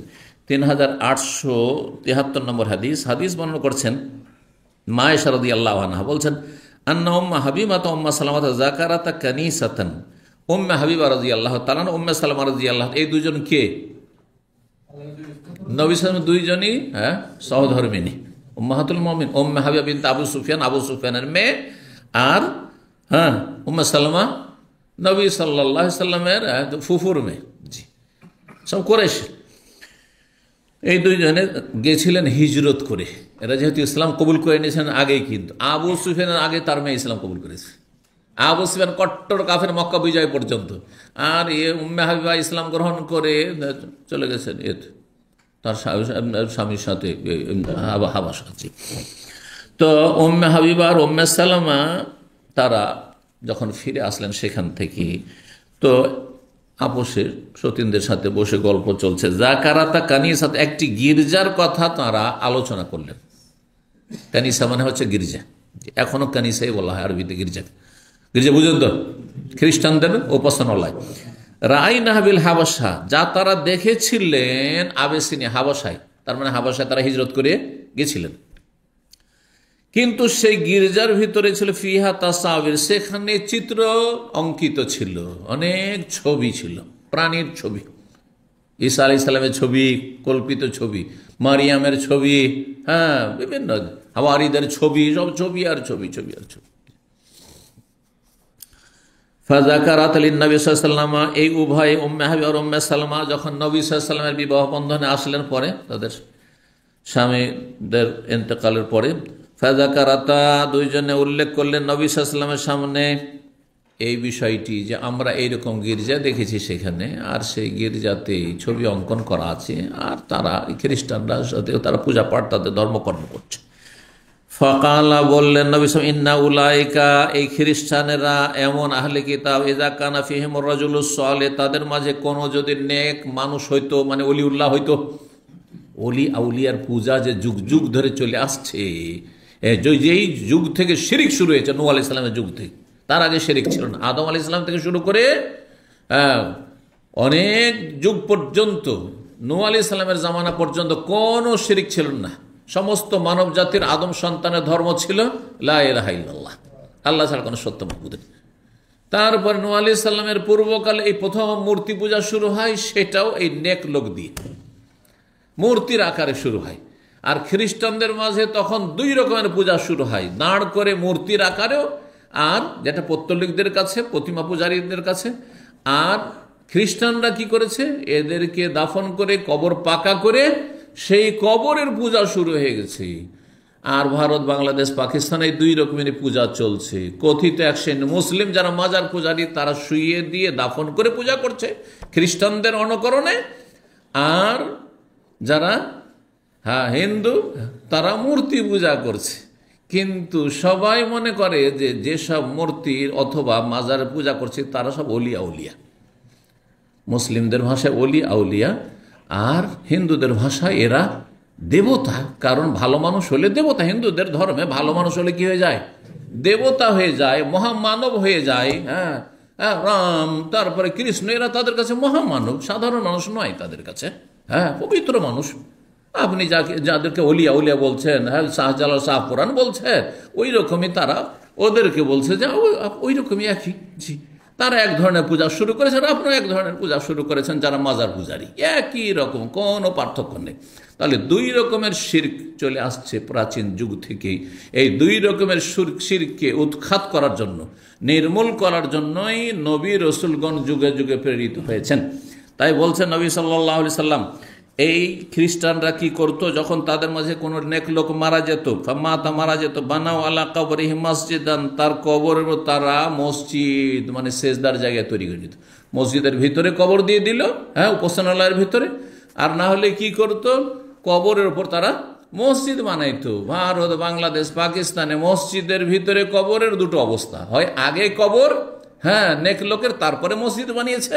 আর না হলে কি করেছে, আগে থেকে মসজিদ ছিল আর মসজিদের ভিতরে কবর দিয়েছে। তাহলে এই কাজগুলি, মসজিদের ভিতরে কবর থাকাটাও খ্রিস্টানদের অনুকরণ। এটা এর ইসলামে কোনো অবকাশ নেই, কোনো সুযোগ নেই। জি, তো তাই করতো। শুধু তাই নয়, তার সাথে কি করতো, আসাওয়ারু ফিহি তিলকা সুওয়ার, তিকা তিলকা একই অর্থ। তিলকা মানে ওইটা, ওই, আর তিলকা মানে ওইটি। তো বলছেন আসাওয়ারু ফিহি তিলকা সুওয়ার, আর ওই যেই লোকগুলো ওলি আউলিয়া মারা গেছে তাদের ছবি চিত্র অঙ্কন করত। একদিকে তাদের কবরগুলি মসজিদের ভিতরে, ওগুলোর পূজা শুরু হয়ে গেল, আর ছবিগুলো দেয়ালে দেয়ালে চিত্র অঙ্কন করা আছে, সেগুলিরও পূজা হচ্ছে। সেই দেয়ালে আছে, অথবা মূর্তি তৈরি করে নিয়েছে। তো খ্রিস্টানরা মূর্তির আকারে তৈরি করেনি হিন্দুদের মতো, পৌত্তলিকদের মতো, কিন্তু তারা কি করেছে, দেয়ালে দেয়ালে ছবি অঙ্কন করেছে। আর তারপরে মেরি, হ্যাঁ, মারিয়ামকে মেরি বলছে, ঈসা জিসা সা, এইসব করছে, তাদের পূজা করছে তারা। শুধু তাই নয়, যেই সুলিতে তাদের ভ্রান্ত ধারণাই, সুলে চড়িয়ে মারা হয়েছে কাকে, ঈসা আলাইহিস সালামকে, তাদের ভ্রান্ত ধারণাই সেই শুলিরও পূজা করছে, সে শুলিরও পর্যন্ত পূজা করছে। জি, মানুষ যখন ধর্মান্ধ হয়ে যায় তখন এইরকম অধম হয়ে যায়। এই জন্য ইসলামে ধর্মান্ধতা নেই, আমরা দলিলের অনুসারী, আমরা অন্ধ অনুসারী নাই। এই জন্য কোরআন সুন্নাহর যারা অনুসারী, যারা দলিল মোতাবেক জীবনযাপন করে, একমাত্র সহি আকীদা মানহাজের, হ্যাঁ, জনগণ এবং উলামায়ে কেরাম। আর বাকি যারা আছে পরম্পরা বাপদাদা করে এসছে, সেটাই ঠিক। হ্যাঁ, আমাদের হুজুররা বলেছে সেটাই ঠিক। দলিল না, কোনো দলিল, তুমি বেশি বুঝো, হ্যাঁ, তোমার চেয়ে বেশি আগের হুজুররা বুঝতো, বুঝছেন না? এটা ওই কাফেরদের তরিকা। আর আমাদের তরিকা, এটাই, এর নাম হচ্ছে ধর্মান্ধতা। ধর্মান্ধতা হারাম, জি, কিন্তু আমরা ধর্মান্ধ নাই। কারণ নাস্তিকরা আবার ঢালাভাবে, হ্যাঁ, ধার্মিক লোকদের সবাইকে কি বলে, ধর্মান্ধ বলে, কারণ এরা সমস্ত ধর্মের শত্রু। নাস্তিকরা তাদের প্রকৃতি সবচেয়ে বেশি বিকৃত, যে প্রকৃতির এরা, আল্লাহ তাদের অনিষ্ট থেকে রক্ষা করুন, তাদেরকে যেন কখনো আল্লাহ শক্তিশালী না করেন। জি। তো তারা ছবি অঙ্কনও করতো ওই নেক লোকদের। উলাইকা শিরারুল খালকি ইনদাল্লাহি ইয়াউমাল কিয়ামা, এরাই হচ্ছে আল্লাহর নিকটে কিয়ামতের দিবসে সবচেয়ে নিকৃষ্ট সৃষ্টি। যারা শিরিক করেছে, শিরকের প্রচলন ঘটিয়েছে, আর শিরকের প্রথাগুলি চালু করেছে, মাজার পূজা চালু করেছে অথবা মূর্তি পূজা চালু করেছে, তারা হচ্ছে সৃষ্টির সেরার, শাররের বহুবচন। শার মানে হচ্ছে খারাপ, সবচেয়ে খারাপ। খায়ের মানে ভালো, আর শার মানে সবচেয়ে খারাপ। খায়ের মানে সবচেয়ে ভালো, আর শার মানে সবচেয়ে খারাপ। সেরারুল খালক, সৃষ্টির যত সৃষ্টি আল্লাহর মখলুকাত, তার মধ্যে সবচেয়ে নিকৃষ্ট হচ্ছে যারা মুশরিক, নাস্তিক, যে যাদের আল্লাহর সাথে কোনো সম্পর্ক নেই, যারা নিজের মালিককে চেনে না, যারা মনে করে যে আমি এমনিতে সৃষ্টি হয়ে গেছি, অথচ তার এই বোতলটা এমনিতে আসেনি, ওটা বিশ্বাস করে ও, কোনো কিছু এমনিতে আসেনি, যে তার পকেটে মোবাইলটা এমনিতে আসেনি, অনেক স্তর পার করে এসেছে। ওই রকমই মানুষ, আমি, আপনি, ওয়া খালাকাকুম আতওয়ারা, বহু স্তর পার করে এখানে পৌঁছেছেন আপনি, বহু স্তর পার করে এখানে এসে পৌঁছেছেন। এবং এগুলি সবগুলি নিয়ন্ত্রণ করেন একমাত্র আল্লাহ রাব্বুল আলামিন। আল্লাহর নিয়ন্ত্রণ ছাড়া হয়নি। রবকে চিনলেন না, আরে বাপ মাকে কি চিনবেন আপনি? রবকে চিনলেন না আপনি, আপনার মালিককে যেখান থেকে আপনি বেতন নিচ্ছেন কি বা চিনবেন, আর কি হক আদায় করবেন আপনি? সুতরাং সত্যিকারের যদি মানুষের হক আদায় করে, তাহলে যে রবকে চেনে, যে সত্যিকারের মুমিন খাঁটি বান্দা, সেই ব্যক্তি আদায় করতে পারে, কারণ তার আল্লাহর ভয় আছে। একটা অন্যায় করলে, একটু ভুল করলে আল্লাহর কাছে আসামির কাঠগড়ে হাজির হইতে হাসরের মাঠে। এই চিন্তা আমার আপনার আছে, এই চিন্তা একজন খাঁটি মুসলিমের আছে। কাফেরের কি আছে? মুশরিকের কি আছে? বেদিন নাস্তিকের আছে কি? কিছুই না তো নাই। জি, আল্লাহ রব্বুল বুঝার তৌফিক দান করুন এবং অসৎ লোকদেরকে আল্লাহ রব্বুল আলামিন নিশ্চিহ্ন করুন। তো এরা হচ্ছে নিকৃষ্ট। 3874 নম্বর হাদিস। হাদিস মানে করছেন উম্মে খালেদ বিনতে খালেদ। বাপের নাম খালেদ আর তার ছেলের নামও খালেদ ছিল। তাহলে বোঝা গেল যে বাপের নামে ছেলে মেয়েদের নাম রাখা কোনো দোষ নেই। আমাদের দেশ আমার বলে যতদিন বেঁচে আছে ততদিন রাখা যাবে না। আমার নামে আমার এক নাতির নাম রেখেছে, তো এলাকার লোক সব আহলে হাদিস, তার উপর ফ্যামিলি সব আহলে হাদিস। আরে এই নাম কেন রাখা হয়েছে? এই নাম, হ্যাঁ বেঁচে আছে যখন তোমার আব্বা কেন এই নাম রেখেছে? আমার মেয়েকে সে বলে, আশ্চর্য কথা। এটা কোথা থেকে পেলে যে বেঁচে থাকলে বাবা বেঁচে আছে সেজন্য নাম রাখা যাবে না? তার ওই নাম দিয়ে ডাকবে, ওইটা বেয়াদবি হয়ে যাবে। কেউ এক যে হালাত, যে আমার নাম যদি কারো নাম থাকে, অন্য কারো নাম থাকে, তো আমার ছেলে মেয়ে নাকি ডাকলে বেয়াদবি হয়ে যাবে। এটা কোথায় পেলে?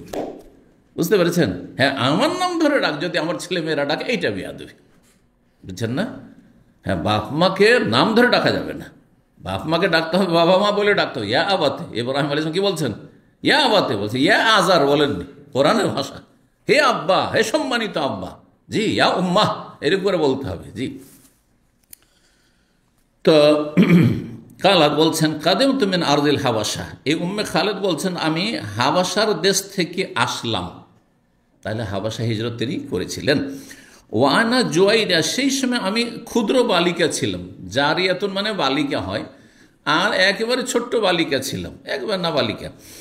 ফাকাসানি রাসূলুল্লাহ সাল্লাল্লাহু আলাইহি ওয়াসাল্লাম এই ছোট্ট বালিকাকে দেখে আদরে কি করলেন? একটি কাপড় গিফট করলেন। জি, রাসূলুল্লাহ সাল্লাল্লাহু আলাইহি ওয়াসাল্লাম আমাকে একটু পরিধানের জন্য কাপড় উপঢৌকন দিলেন, যেটি ছিল খামিসা, চাদর, এমন চাদর লাহা আলাম, যাতে নকশা ছিল, মানে নকশিদার চাদর। বুঝেন তো, নকশিদার বলেন না? জি, বা নকশি যেটাই বলেন। ফাজালা রাসূলুল্লাহ সাল্লাল্লাহু আলাইহি সাল্লাম, সেটা এত পছন্দ হয়েছে নবী সাল্লাল্লাহু আলাইহি ওয়াসাল্লামকে, দেখে সুন্দর লাগছে। ইয়ামসাহুল আলামা বিয়াদিহি, সেই নকশাগুলি হাত দিয়ে তিনি কি করছেন? স্পর্শ করছেন আর বলছেন সানাহ, সানাহ মানে খুব চমৎকার, খুব চমৎকার, খুব ভালো লাগছে, খুব ভালো লাগছে। ছোট বাচ্চাদেরকে যত উৎসাহিত করবেন তত ভালো। খারাপ জিনিসও যদি বলেন খুব ভালো, খুব ভালো, তো খারাপ খাবারও খেয়ে নেবে আর খারাপ কাপড়ও নিয়ে নেবে। আর ভালো কাপড়ও যদি বলে দেন না ভালো না, তাহলে অবস্থা খারাপ, নেবেন না। কারণ ওর অন্তর সাদা সিধা, বুঝা গেছে না? আপনি যেটা বলছেন সেটাই। জি। তো নবী সাল্লাল্লাহু, এমনিতে ভালো ছিল। সানা, সানা শব্দটির অর্থ হচ্ছে, ইমাম হুমায়দি রাহিমাহুল্লাহ, ইমাম বুখারী ওস্তাদ, তিনি বলছেন ইয়ানি হাসানুন, হাসানুন খুব সুন্দর, খুব সুন্দর, খুব সুন্দর, খুব সুন্দর। এই ভাষাটি সানা প্রকৃত আরবি না, এটি হচ্ছে আবেসিনিয়ার ভাষা, হাবাসার ভাষা। তাহলে এক ভাষায় আর এক ভাষার অনুপ্রবেশ এটা যুগ যুগ ধরে চলে আসছে। মক্কা তো কিছু কিছু শব্দ হাবাসে আফ্রিকানরা ব্যবহার করে, সেই শব্দগুলি মক্কাতে ব্যবহার হইতো। জি, এইখানে দেখেন আমরা সৌদি আরবে আছি, ঠিক না, কিন্তু এখানেও কিছু কিছু শব্দ আছে যেই শব্দগুলি আপনার ফার্সি শব্দ। যেমন এই পূর্ব এলাকা দাম্মাম অঞ্চল, এসব অঞ্চলগুলি দাম্মাম আলহাসা, এসব অঞ্চলে জানালাকে দারিসা বলে। দারিসা কোনো আরবি না, একেবারে খালেস ফার্সি শব্দ দারিচা। আমরা ছোটকালে যখন ফার্সি পড়েছি, 2-3টা সাবজেক্ট ফার্সি পড়েছি। দারিচা মানে হচ্ছে সুব্বাক, আরবিতে যেটা সুব্বাক। সুব্বাক মানে কি? সুব্বাক আরবি শব্দ হচ্ছে সুব্বাক, জানালা। বুঝছেন না? তো এইভাবে আমি আজকে চিন্তা করছিলাম যে বিভিন্ন ভাষা হঠাৎ করে মনে আসে, এই ভাষাটি বাংলাতেও আছে, আরবিতেও আছে। আপনারা কিছু কিছু আঞ্চলিক ভাষাতে বলে মস্কারা করা, বলেন না? বলেন না? যদি আমাদের অঞ্চলের নাই, হ্যাঁ, রহস্য আছে, মজাক আছে, উপহাস আছে, ঠাট্টা আছে, এই শব্দগুলি আছে, কিন্তু মস্কারা শব্দটি আমাদের অঞ্চলে নেই। হ্যাঁ, তো মস্কারা আপনারা বলেন, কিন্তু মস্কারা যদি আপনাদেরকে বলি যে আসল কি, আপনারা বের করতে পারবেন না। কিন্তু আমি যেহেতু কয়েক ভাষা জানি, আমি বের করেছি আপনাদের জন্য। এটি হচ্ছে মাসখারা, আরবি শব্দ একদম, কোরআন আছে। তোমাদের কেউ কাউকে যেন উপহাস ঠাট্টা না করে। জি, জানেছে না? ঠাট্টা করা, মজাক করা, রহস্য করা, হ্যাঁ, উপহাস করা, কাউকে হেও করা, কাউকে নিয়ে রহস্য করা, হালকা, যেটাতে কেউ মাইন্ড করবে না, এতটা জায়েজ আছে। একটু বিনোদনের জন্য, একটু হাসি খুশির জন্য যদি জানা থাকে যে মাইন্ড করবে না। কিন্তু আপনি একটা অপরিচিত লোক আর যদি বলেন মাশাআল্লাহ আপনার মোজগুলো সুন্দরই লাগছে, মাইন্ড করবে না? তাহলে আপনাকে চিন্তা করতে, অনেক সময় মারামারি শুরু করেছিলেন এই আপনি একটু, হ্যাঁ, মস্কারা। মস্কারা শব্দটি তাহলে ক কি হয়েছে? আরবিতে ছিল খ, বাংলা গিয়ে কি হয়েছে? খ। এক ভাষাতেই তো আপনারা ক খ করে দিচ্ছেন, করছেন না? বরং স কে হ করে দিচ্ছেন, প কে হ করে দিচ্ছেন, পানিকে হানি করে দিচ্ছেন, সালাকে হালা করে দিচ্ছেন, এত বড় পরিবর্তন করে দিচ্ছেন, করছেন না? তাহলে কেন বা হবে না? তো মস্কারা আসলে আরবি কি? মাসখারাতুন। মাসখারাতুন মানে সুখরিয়াতুন। জি, তো আরবি শব্দ বলছেন আপনারা, অনেক আরবি শব্দ বাংলায় ঢুকে আছে। ওই রকমই সানা, হ্যাঁ, আফ্রিকান শব্দ নবী সাল্লাল্লাহু আলাইহি সাল্লামের ভাষায় ব্যবহার হয়েছে মক্কাতে। জি, মানে সুন্দর সুন্দর। 3875 নম্বর হাদিস, আলকামা বলছেন আব্দুল্লাহ মাসউদ রাদিয়াল্লাহু তাআলা আনহু থেকে বর্ণনা করে, তিনি বলেন কুন্না নুসাল্লিমু আলা নবী। আব্দুল্লাহ মাসউদ বলছেন, যেহেতু প্রথম দিকে তিনি ইসলাম গ্রহণ করেছিলেন, আর নবী সাল্লাল্লাহু আলাইহি সাল্লাম মেরাজের আগ পর্যন্ত 2 ওয়াক্ত সালাত পড়তেন, 2 ওয়াক্ত সকালবেলা আর সন্ধ্যাবেলা নামাজ পড়তেন। তো বলছেন যে আমরা নবী সাল্লাল্লাহু আলাইহি ওয়াসাল্লাম সালাত অবস্থায় থাকতেন আর আমরা সালাম দিতাম, আসসালামু আলাইকুম, আসসালামু আলাইকা ইয়া রাসূলুল্লাহ, এরকম বলতাম। ফায়ারুদ্দু আলাইনা, সালাত পড়ছেন আর জবাব দিতেন, ওয়ালাইকুম আসসালাম ওয়া রাহমাতুল্লাহ, জবাব দিতেন। নবী সাল্লাল্লাহু প্রথম দিকে জায়েজ ছিল, প্রথম দিকে মক্কায় জায়েজ ছিল। তারপরে বলছেন ফালাম্মা রাজানা ইনদান মিন ইনদিন নাজাশি, যখন আমরা ফিরে আসলাম নাজাশির নিকট হতে, মানে নাজাশি হচ্ছে আবেসিনিয়ার রাজা, যেহেতু সেই রাজার দেশ থেকে ফিরে আসলাম, মানে আবেসিনিয়াতে হিজরত করে গিয়েছিলাম, ওখান থেকে মদিনা যখন ফিরে আসলাম, তাহলে মক্কাতে পারমিশন ছিল, মদিনাতে প্রথম পারমিশন ছিল। যখন সূরা বাকারা আয়াত নাযিল হইল যে হাফিজু আলাস সালাতি ওয়াস সালাতিল উস্তা ওয়া কুমু লিল্লাহি কানিতিন, সালাতের হেফাজত করো, আর বিশেষ করে যে মধ্যবর্তী সালাত আসরের নামাজ, এটার আরো গুরুত্বের কথা আল্লাহ বলছেন। তারপর কুমু লিল্লাহি, আল্লাহর সামনে দাঁড়াও, কানিতিন মানে নীরব হয়ে, চুপ হয়ে। এই আয়াত নাজেলের পরে সাহাবী বলছেন ফাউমের নবী সুকুত নহিন আনিল কালাম, সেই দিন থেকে আয়াত নাজেল হওয়া থেকে আমাদেরকে বলা হয় নামাজ অবস্থায় কোনো কথা মানুষের সাথে বলা যাবে না, জবাব দেওয়া যাবে না, কোনো জিজ্ঞাসা করলে উত্তর দেওয়া যাবে না, আর আমাদের কথা বলতে নিষেধ করা হইলো, আর নীরবতার নির্দেশ দেওয়া হইল। তখন আর জবাব দেন না, যেহেতু সালাম দিয়ে গিয়েছেন সাহাবীরা। আসার পরে দেখছেন নবী নামাজ পড়ছেন, এসে আবার ওই রকমই আগের তরিকাতে সালাম দিচ্ছেন, আসসালামু আলাইকা ইয়া রাসূলুল্লাহ, আসসালামু আলাইকুম। নবী জবাব দিচ্ছেন না, হাতের ইশারায় জবাব দিতে পারবেন অবশ্য। হাদিসে কি আছে, যদি কেউ সালাম বলে আপনাকে কি বলবেন? এরকম করতে পারেন, আপনি এইভাবে করতে পারেন, অথবা এরকম করতে পারেন হাতের ইশারায়। কিন্তু মুখে যদি বলে ওয়ালাইকুম আসসালাম, মানে মানুষের সাথে কথা বললেন, নামাজ বাতিল হয়ে যাবে। এই জন্য ইয়ারহামুকাল্লাহ বলা যাবে না, আলহামদুলিল্লাহ পর্যন্ত আস্তে করে বলেন, কারণ অনেক মূর্খ লোক আছে মাসলা জানে না। আপনার হাসি পড়েছে আর দিলেন আলহামদুলিল্লাহ জোরে বললে, তারপরে দিল আপনার উত্তর ইয়ারহামুকাল্লাহ, আল্লাহ রহম করুক তোমার উপর, নামাজ বাতিল হয়ে গেল, বাতিল হয়ে গেল। তো বলছেন যে আমরা এসে সালাম দিলাম, সাল্লাম না আলিফ আলাম ইয়ারুদ্দ আলানা, কিন্তু যখন মদিনায় এসে সালাম দিচ্ছি নামাজ অবস্থায় নবী সাল্লাল্লাহু আলাইহি ওয়াসাল্লাম, তখন আমাদের সালামের জবাব দিলেন না। ফাকুলনা, সালাম ফিরার পরে বলি ইয়া রাসূল ইন্না কুন্না নুসাল্লিমু আলাইকা, আপনাকে তো আগে আমরা সালাম দিতাম, ফাতারুদ্দ আলাইনা, আপনি সালাত অবস্থায় আমাদের সালামের জবাব দিতেন, কিন্তু এখন কেন জবাব দিলেন না আপনি? কালা ইন্না ফিস সালাতে শুগলান, কারণ সালাতের ভিতরে আল্লাহর সাথে ব্যস্ততা রয়েছে, আমি আল্লাহর সাথে ব্যস্ত, সালাত অবস্থায় মানুষের সাথে কথা বলার কোনো সুযোগ নেই, এটা নিষেধ হয়ে গেছে। ফাকুলতুল ইব্রাহিম, ইব্রাহিম নাখি এখানে রয়েছে, ইব্রাহিম নাখি হচ্ছে আলকামার ছাত্র, কুফার লোক ছিলেন তারা। তো বলছেন ইব্রাহিম নাখিকে বললাম, তার ছাত্র বলছেন কে? সুলাইমান।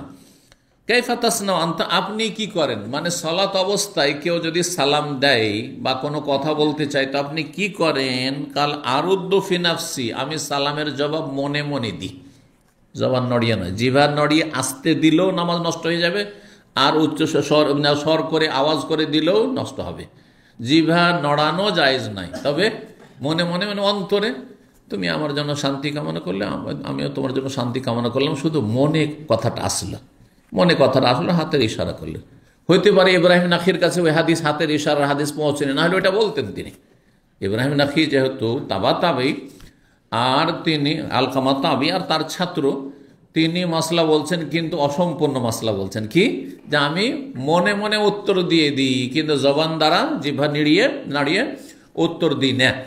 তার মানে তার ইশারা করার হাদিসটি হয়তো অবগত ছিলেন না তিনি। জি, 3876 নম্বর হাদিস বর্ণনা করেছেন আবু মুসা আশআরী রাদিয়াল্লাহু আনহু, তিনিও হাবাসা হিজরত করে গিয়েছিলেন। বলছেন বালাগানা মাখরাজুন নবী ওয়া নাহনু বিল ইয়ামান, আমাদের কাছে সংবাদ পৌঁছিল যে নবী সাল্লাল্লাহু আলাইহি ওয়াসাল্লামের আবির্ভাব হয়েছে, বেরিয়ে এসছেন, মানে তিনি নবী হয়েছেন, নবুয়ত পেয়েছেন।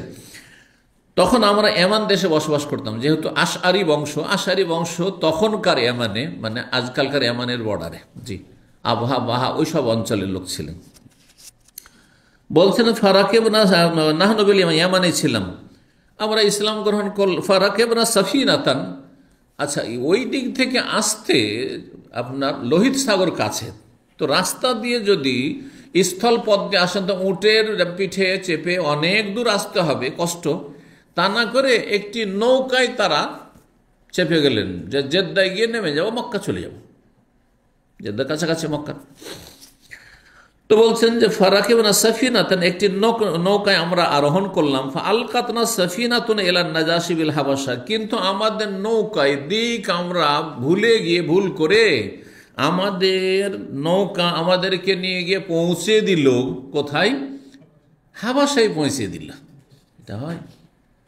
জি, জানি না আপনারা ইংরেজদের ইতিহাস বেশি জানেন, কিন্তু আপনারা কি জানেন যে ইংরেজরা যে ভারতটা দখল করেছিল, তাদের স্বপ্ন ছিল আমেরিকা, নাম শুনেছে আমেরিকা যাবে, হ্যাঁ, কিন্তু আমেরিকা না গিয়ে, না তার কারো উল্টাটা বলছি, যে তারা হয়তো ভারত আসতে চাইছিল, যে আমেরিকা আবিষ্কার করে, কিন্তু তার সেখান থেকে ইউরোপ থেকে বেরিয়ে যে আমেরিকার আবিষ্কারকারী, তার নামটা গিয়ে বলতে পারেন না?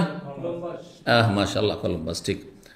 তো সে কোথায় পৌঁছে গেল? গিয়ে এমন একটা ভূমিতে গিয়ে পৌঁছে গেল, নতুন দেশ। আমি তো চেয়েছিলাম যে ভারত যাব, কারণ ভারত হচ্ছে স্বর্ণের পাখি শুনেছিল, আর আসলে স্বর্ণের পাখি, পৃথিবীর সবচাইতে ধনী দেশ তখনকার অখণ্ড ভারত ছিল, ভারত বাংলাদেশ, আর বাঙালি জাতি সবচেয়ে ধনী ছিল। এই জন্য সবচেয়ে বেশি জুলম অত্যাচার করেছে ইংরেজ অভিশপ্তরা এই বাঙালি জাতির ওপর, এটাও ইতিহাস ভালো করে। আর সবচেয়ে গরিব হয়েছে, কারণ এদের নিষ্পেষণ, এদের নিপীড়ন সবচেয়ে বেশি হয়েছে। জি, আর সবচেয়ে ঘনবস্তি কেন? কারণ যেখানে আহার থাকে সেখানে মানুষ জড়ো হয় গিয়ে, তো এই জন্যই ঘনবস্তি সবচেয়ে বেশি। গোটা ভারতের মধ্যে এখনও সবচাইতে বেশি পশ্চিমবঙ্গ আর বাংলাদেশ, আসাম, এখানে কেন সবচেয়ে জনবসতি বেশি? এর কারণে হচ্ছে এটি, কারণ এইসব এলাকা ছিল সমৃদ্ধ এলাকা, এসব দেশ ছিল সমৃদ্ধ দেশ। জি, তো এর লোভে এসেছিল। তো ওই রকমই আসতে চাইছিল কোথায়? ইসলাম গ্রহণের জন্য, নবীর সাথে দেখা করার জন্য মক্কা। সেখানে না এসে কোথায় পৌঁছে গেছে? হাবাসা পৌঁছে গেছে। ওখানে গিয়ে দেখে যে অলরেডি বেশ কিছু সাহাবাই কেরামুন মক্কায় যেহেতু মজলুম ছিলেন, তারা হিজরত করে চলে গেছে। তাদের একজন শীর্ষস্থানীয় প্রধান যিনি ছিলেন, তিনি ছিলেন জাফর বিন আবি রাসূলুল্লাহ, চাচাতো ভাই, আলীর বড় ভাই। বলছেন ফাওয়াফাকনা জাফর বিন আবি তালেব। সেখানে গিয়ে আমরা জাফর বিন আবি তালেবকে পেয়ে গেলাম। জি, ফাকামনা মাহু, তার সাথে সেখানে অবস্থান করতে লাগলাম, আর তার কাছেই কলেমা পড়ে মুসলমান হয়ে গেলাম। হাত্তা কাদেমনা, তারপরে সেখান থেকে আমরা ফিরে আসলাম। ফাওয়াফাকনা, এসে মদিনায় পেলাম নবী সাল্লাল্লাহু আলাইহি ওয়াসাল্লামকে। কখন? দীর্ঘ সময় পরে, দীর্ঘ নবী সাল্লাল্লাহু আলাইহি ওয়াসাল্লাম হিজরতের প্রায় 6 বছর পরে, সপ্তম হিজরিতে, খয়বরের যুদ্ধের সময়। 6-7 বছর তাহলে তারা কোথায় অবস্থান করেছেন? জি, তো হিনা ইফতাহ খয়বার, যখন খয়বরের বিজয় হয়েছে, সরাসরি খয়বরের প্রান্তে এসে পৌঁছেছেন। জি, নবী সাল্লাল্লাহু আলাইহি ওয়াসাল্লাম তখন বললেন লাকুম আনতুম ইয়া আহলাস সাফিনাতে হিজরাতান, হে নৌকাবাসীরা, মানে হে নৌকার আরোহীরা, যারা নৌকায় চড়ে কোথায় গেছিলে? হাবাসা গেছিলে। আবার নৌকায় চেপে সেই হাবাসা থেকে আবার কোথায় এসছো? এই মদিনা পৌঁছেছো। তো মদিনার কাছে তো সাগর নেই, তো কোথায় নেমেছে এসে তাহলে? হ্যাঁ, লোহিত সাগর কাছাকাছি হচ্ছে, এম্বো বদর একটু আগে ওখানে, তো এখানে এসে নেমেছেন কাছাকাছি। হে নৌকার আরোহীরা, তোমাদের জন্য কি রয়েছে? 2 হিজরতের সওয়াব রয়েছে। প্রথম এক হিজরত হচ্ছে হাবাসার, অনিচ্ছাকৃত হিজরত কিন্তু হয়েছে। প্রথম কিন্তু ওখানকার উদ্দেশ্যে যায়নি, কিন্তু চলেই গেছি, কষ্ট করে পৌঁছে গেছি, আর ইসলাম পেয়েও গেলাম, আর ইসলাম শিখাবার মতো জাফর বিন আবি তালেব আর কিছু সাহাবাই কেরামকে পেয়ে গেলাম, তার নবী সাল্লাল্লাহু আলাইহি ওয়াসাল্লামের কাছ থেকে দিন শিখে গেছেন। ওইখানেই থেকে গেলাম, আর সবাই আছে, তখন শান্তিতে আছি, থেকে যাই ওখানে। আর যখন শুনতে পেলাম যে নবী সাল্লাল্লাহু আলাইহি ওয়াসাল্লাম হিজরত করে চলে গেছেন মদিনা, কারণ খবরগুলো সাগর পার হয়ে পৌঁছিতেও সময় লাগে, তো আস্তে আস্তে 6-7 বছর হয়েই গেছে, এসে খয়বরের যুদ্ধের সময় পৌঁছেছেন। 38 নম্বর অধ্যায় বলছেন বাবু মওতিন নাজাশি। অধ্যায় হচ্ছে বাদশাহ নাজাশির মৃত্যু সম্পর্কে। নাজাশি হাবাসা আবেশিনিয়ার রাজার উপাধি, তার নাম ছিল আসহামা, তার নাম ছিল আসহামা। যেমন মেসরের রাজা, প্রাচীন যুগে মেসরের যারা কিপ্তি বংশের রাজা হইতো, তাদেরকে ফেরাউন বলা হইতো। মেলা ফেরাউন এসেছে, তার মধ্যে এক ফেরাউন যে মুসা আলাইহিস সালামের যুগের ফেরাউন, বুঝছেন না? যেমন ভারতের হিন্দু রাজাদেরকে মহারাজা বলা হইতো। কি বলা হইতো? মহারাজা বলা হইতো। তো বলছেন 3877 নম্বর হাদিসে জাবের রাদিয়াল্লাহু তাআলা আনহু, নবী সাল্লাল্লাহু আলাইহি ওয়াসাল্লাম বলেন হিনা মাতান নাজাশি, যখন নাজাশির ইন্তেকাল হলো, ওহী মারফত নবী জানতে পারলেন, নবী সাল্লাল্লাহু আলাইহি ওয়াসাল্লাম মদিনায়, বললেন মা তালিয়া উমার রাজুলুন সালিহুন, আজকে একজন নেক ব্যক্তি মারা গেছে। ফাকুমু, চলো তোমরা সবাই দাঁড়াও। ফাসাল্লু আলা আখিকু, তোমাদের ভাইয়ের জানাজার সালাত পড়ো। আসহামা, যার নাম হচ্ছে আসহামা, এই নাজাশির নাম ছিল আসহামা, এই সহিহ বুখারী হাদিস আসলে। তো এই জানাজার নাম কি? আমাদের দেশের শরীয়তের ভাষা হচ্ছে গায়েবানা জানাজা, গায়েবানা জানাজা। আর সলাত আলাল গায়েব, এটাকে আরবিতে বলা হয় সলাত আলাল গায়েব। লাশ উপস্থিত নেই কিন্তু জানাজা, এটি সবার চলবে, এটা শাফি মজহাব। এই জন্য কেরালারা যদু মধু যেই মরে, এইখানে বিভিন্ন কোম্পানিতে যারা আছেন সবার গায়েবানা জানাজা ওদের হইতে থাকে, বুঝতে পারছেন? কার মা মরেছে, কার খালা মরেছে, কার ছেলে মরেছে, কার মেয়ে মরেছে, সব চলতে থাকে প্রতিদিন এদের গায়েবানা জানাজা, যেখানে কেরালা মেজরিটি আছে, কারণ শাফি মজহাবের অনুসারী ওরা। হানাফিদের কাছে সরাসরি এর বিপরীত ফতোয়া, যে যার শুধু জানাজা হয়নি তার জানাজা হবে, আর কারও গায়েবানা জানাজা নেই। এটা সবচেয়ে কড়া ফতোয়া আবার হানাফিদের। হ্যাঁ, বুঝছেন না? এদের কাছে সবার গায়েবানা চলবে, সাফিদের কাছে আর হানাফিদের কাছে কারও চলবে না। শুধু কার চলবে? যার জানাজা বিনা জানাজা দাফন হয়ে গেছে। তা আসলে এই নাজাশির রাজার দেশে কোনো মুসলিমই ছিল না, একা গোপনে রেখেছেন ইসলাম, কারণ ইসলাম প্রকাশ করলে তাকে মেরে দিত। আবার রাজত্ব তো যেত তার জীবনটাই শেষ করে দিত, সেই জন্য তিনি প্রকাশই করতে পারেননি। নবী সাল্লাল্লাহু আলাইহি ওয়াসাল্লাম জানছিলেন, সাহাবীরা ভিতরে জানছিলেন, ভিতরে সে ইসলাম গ্রহণ করেছে। সুতরাং নবী সাল্লাল্লাহু আলাইহি ওয়াসাল্লামের উপর ফারজে কিফায়া, সাহাবায়ে কেরামদের উপর যে ফরজ, যে তার জানাজা হইতে হবে। আপনার কোনো মুসলিম ভাই কোথাও মারা গেছে আর জানছে যে জানাজা হয়নি, এমনি অমুসলিমরা হয়তো কোথাও দাফন করে দিয়েছে, অথবা লাশ গুম হয়ে গেছে, কেউ জানাজা পড়েননি, মুসলিমদের ফরজ জানাজা পড়তে হবে, জানাজা পড়তে হবে যদি সে মুসলিম হয়। জি, তো এটি হচ্ছে হানাফি ফতোয়া। আর মাঝামাঝি ফতোয়া হচ্ছে অন্যান্যদের, হাম্বলি ওলামাদের, আরও বেশ কিছু ওলামাদের, আহলে হাদিস অধিকাংশ ওলামাদের, যে জানাজা যার হয়নি তারও পড়া যাবে, আর বিশিষ্ট ব্যক্তি যার দ্বারা ইসলামের বড় খেদমত হয়েছে তারও জানাজা পড়া যাবে। যার দ্বারা ইসলামের কি হয়েছে বড় খেদমত, ছোটো মোটো খেদমত নাই। কারণ যে কোনো মাদ্রাসা পড়ায় আলেম হয়েছে, সহি আকীদা, ও দুই একজন তো হেদায়েত হয়েছে, 4জন 10জন তো হেদায়েত হয়েছে, সেগুলো আর পড়বেন?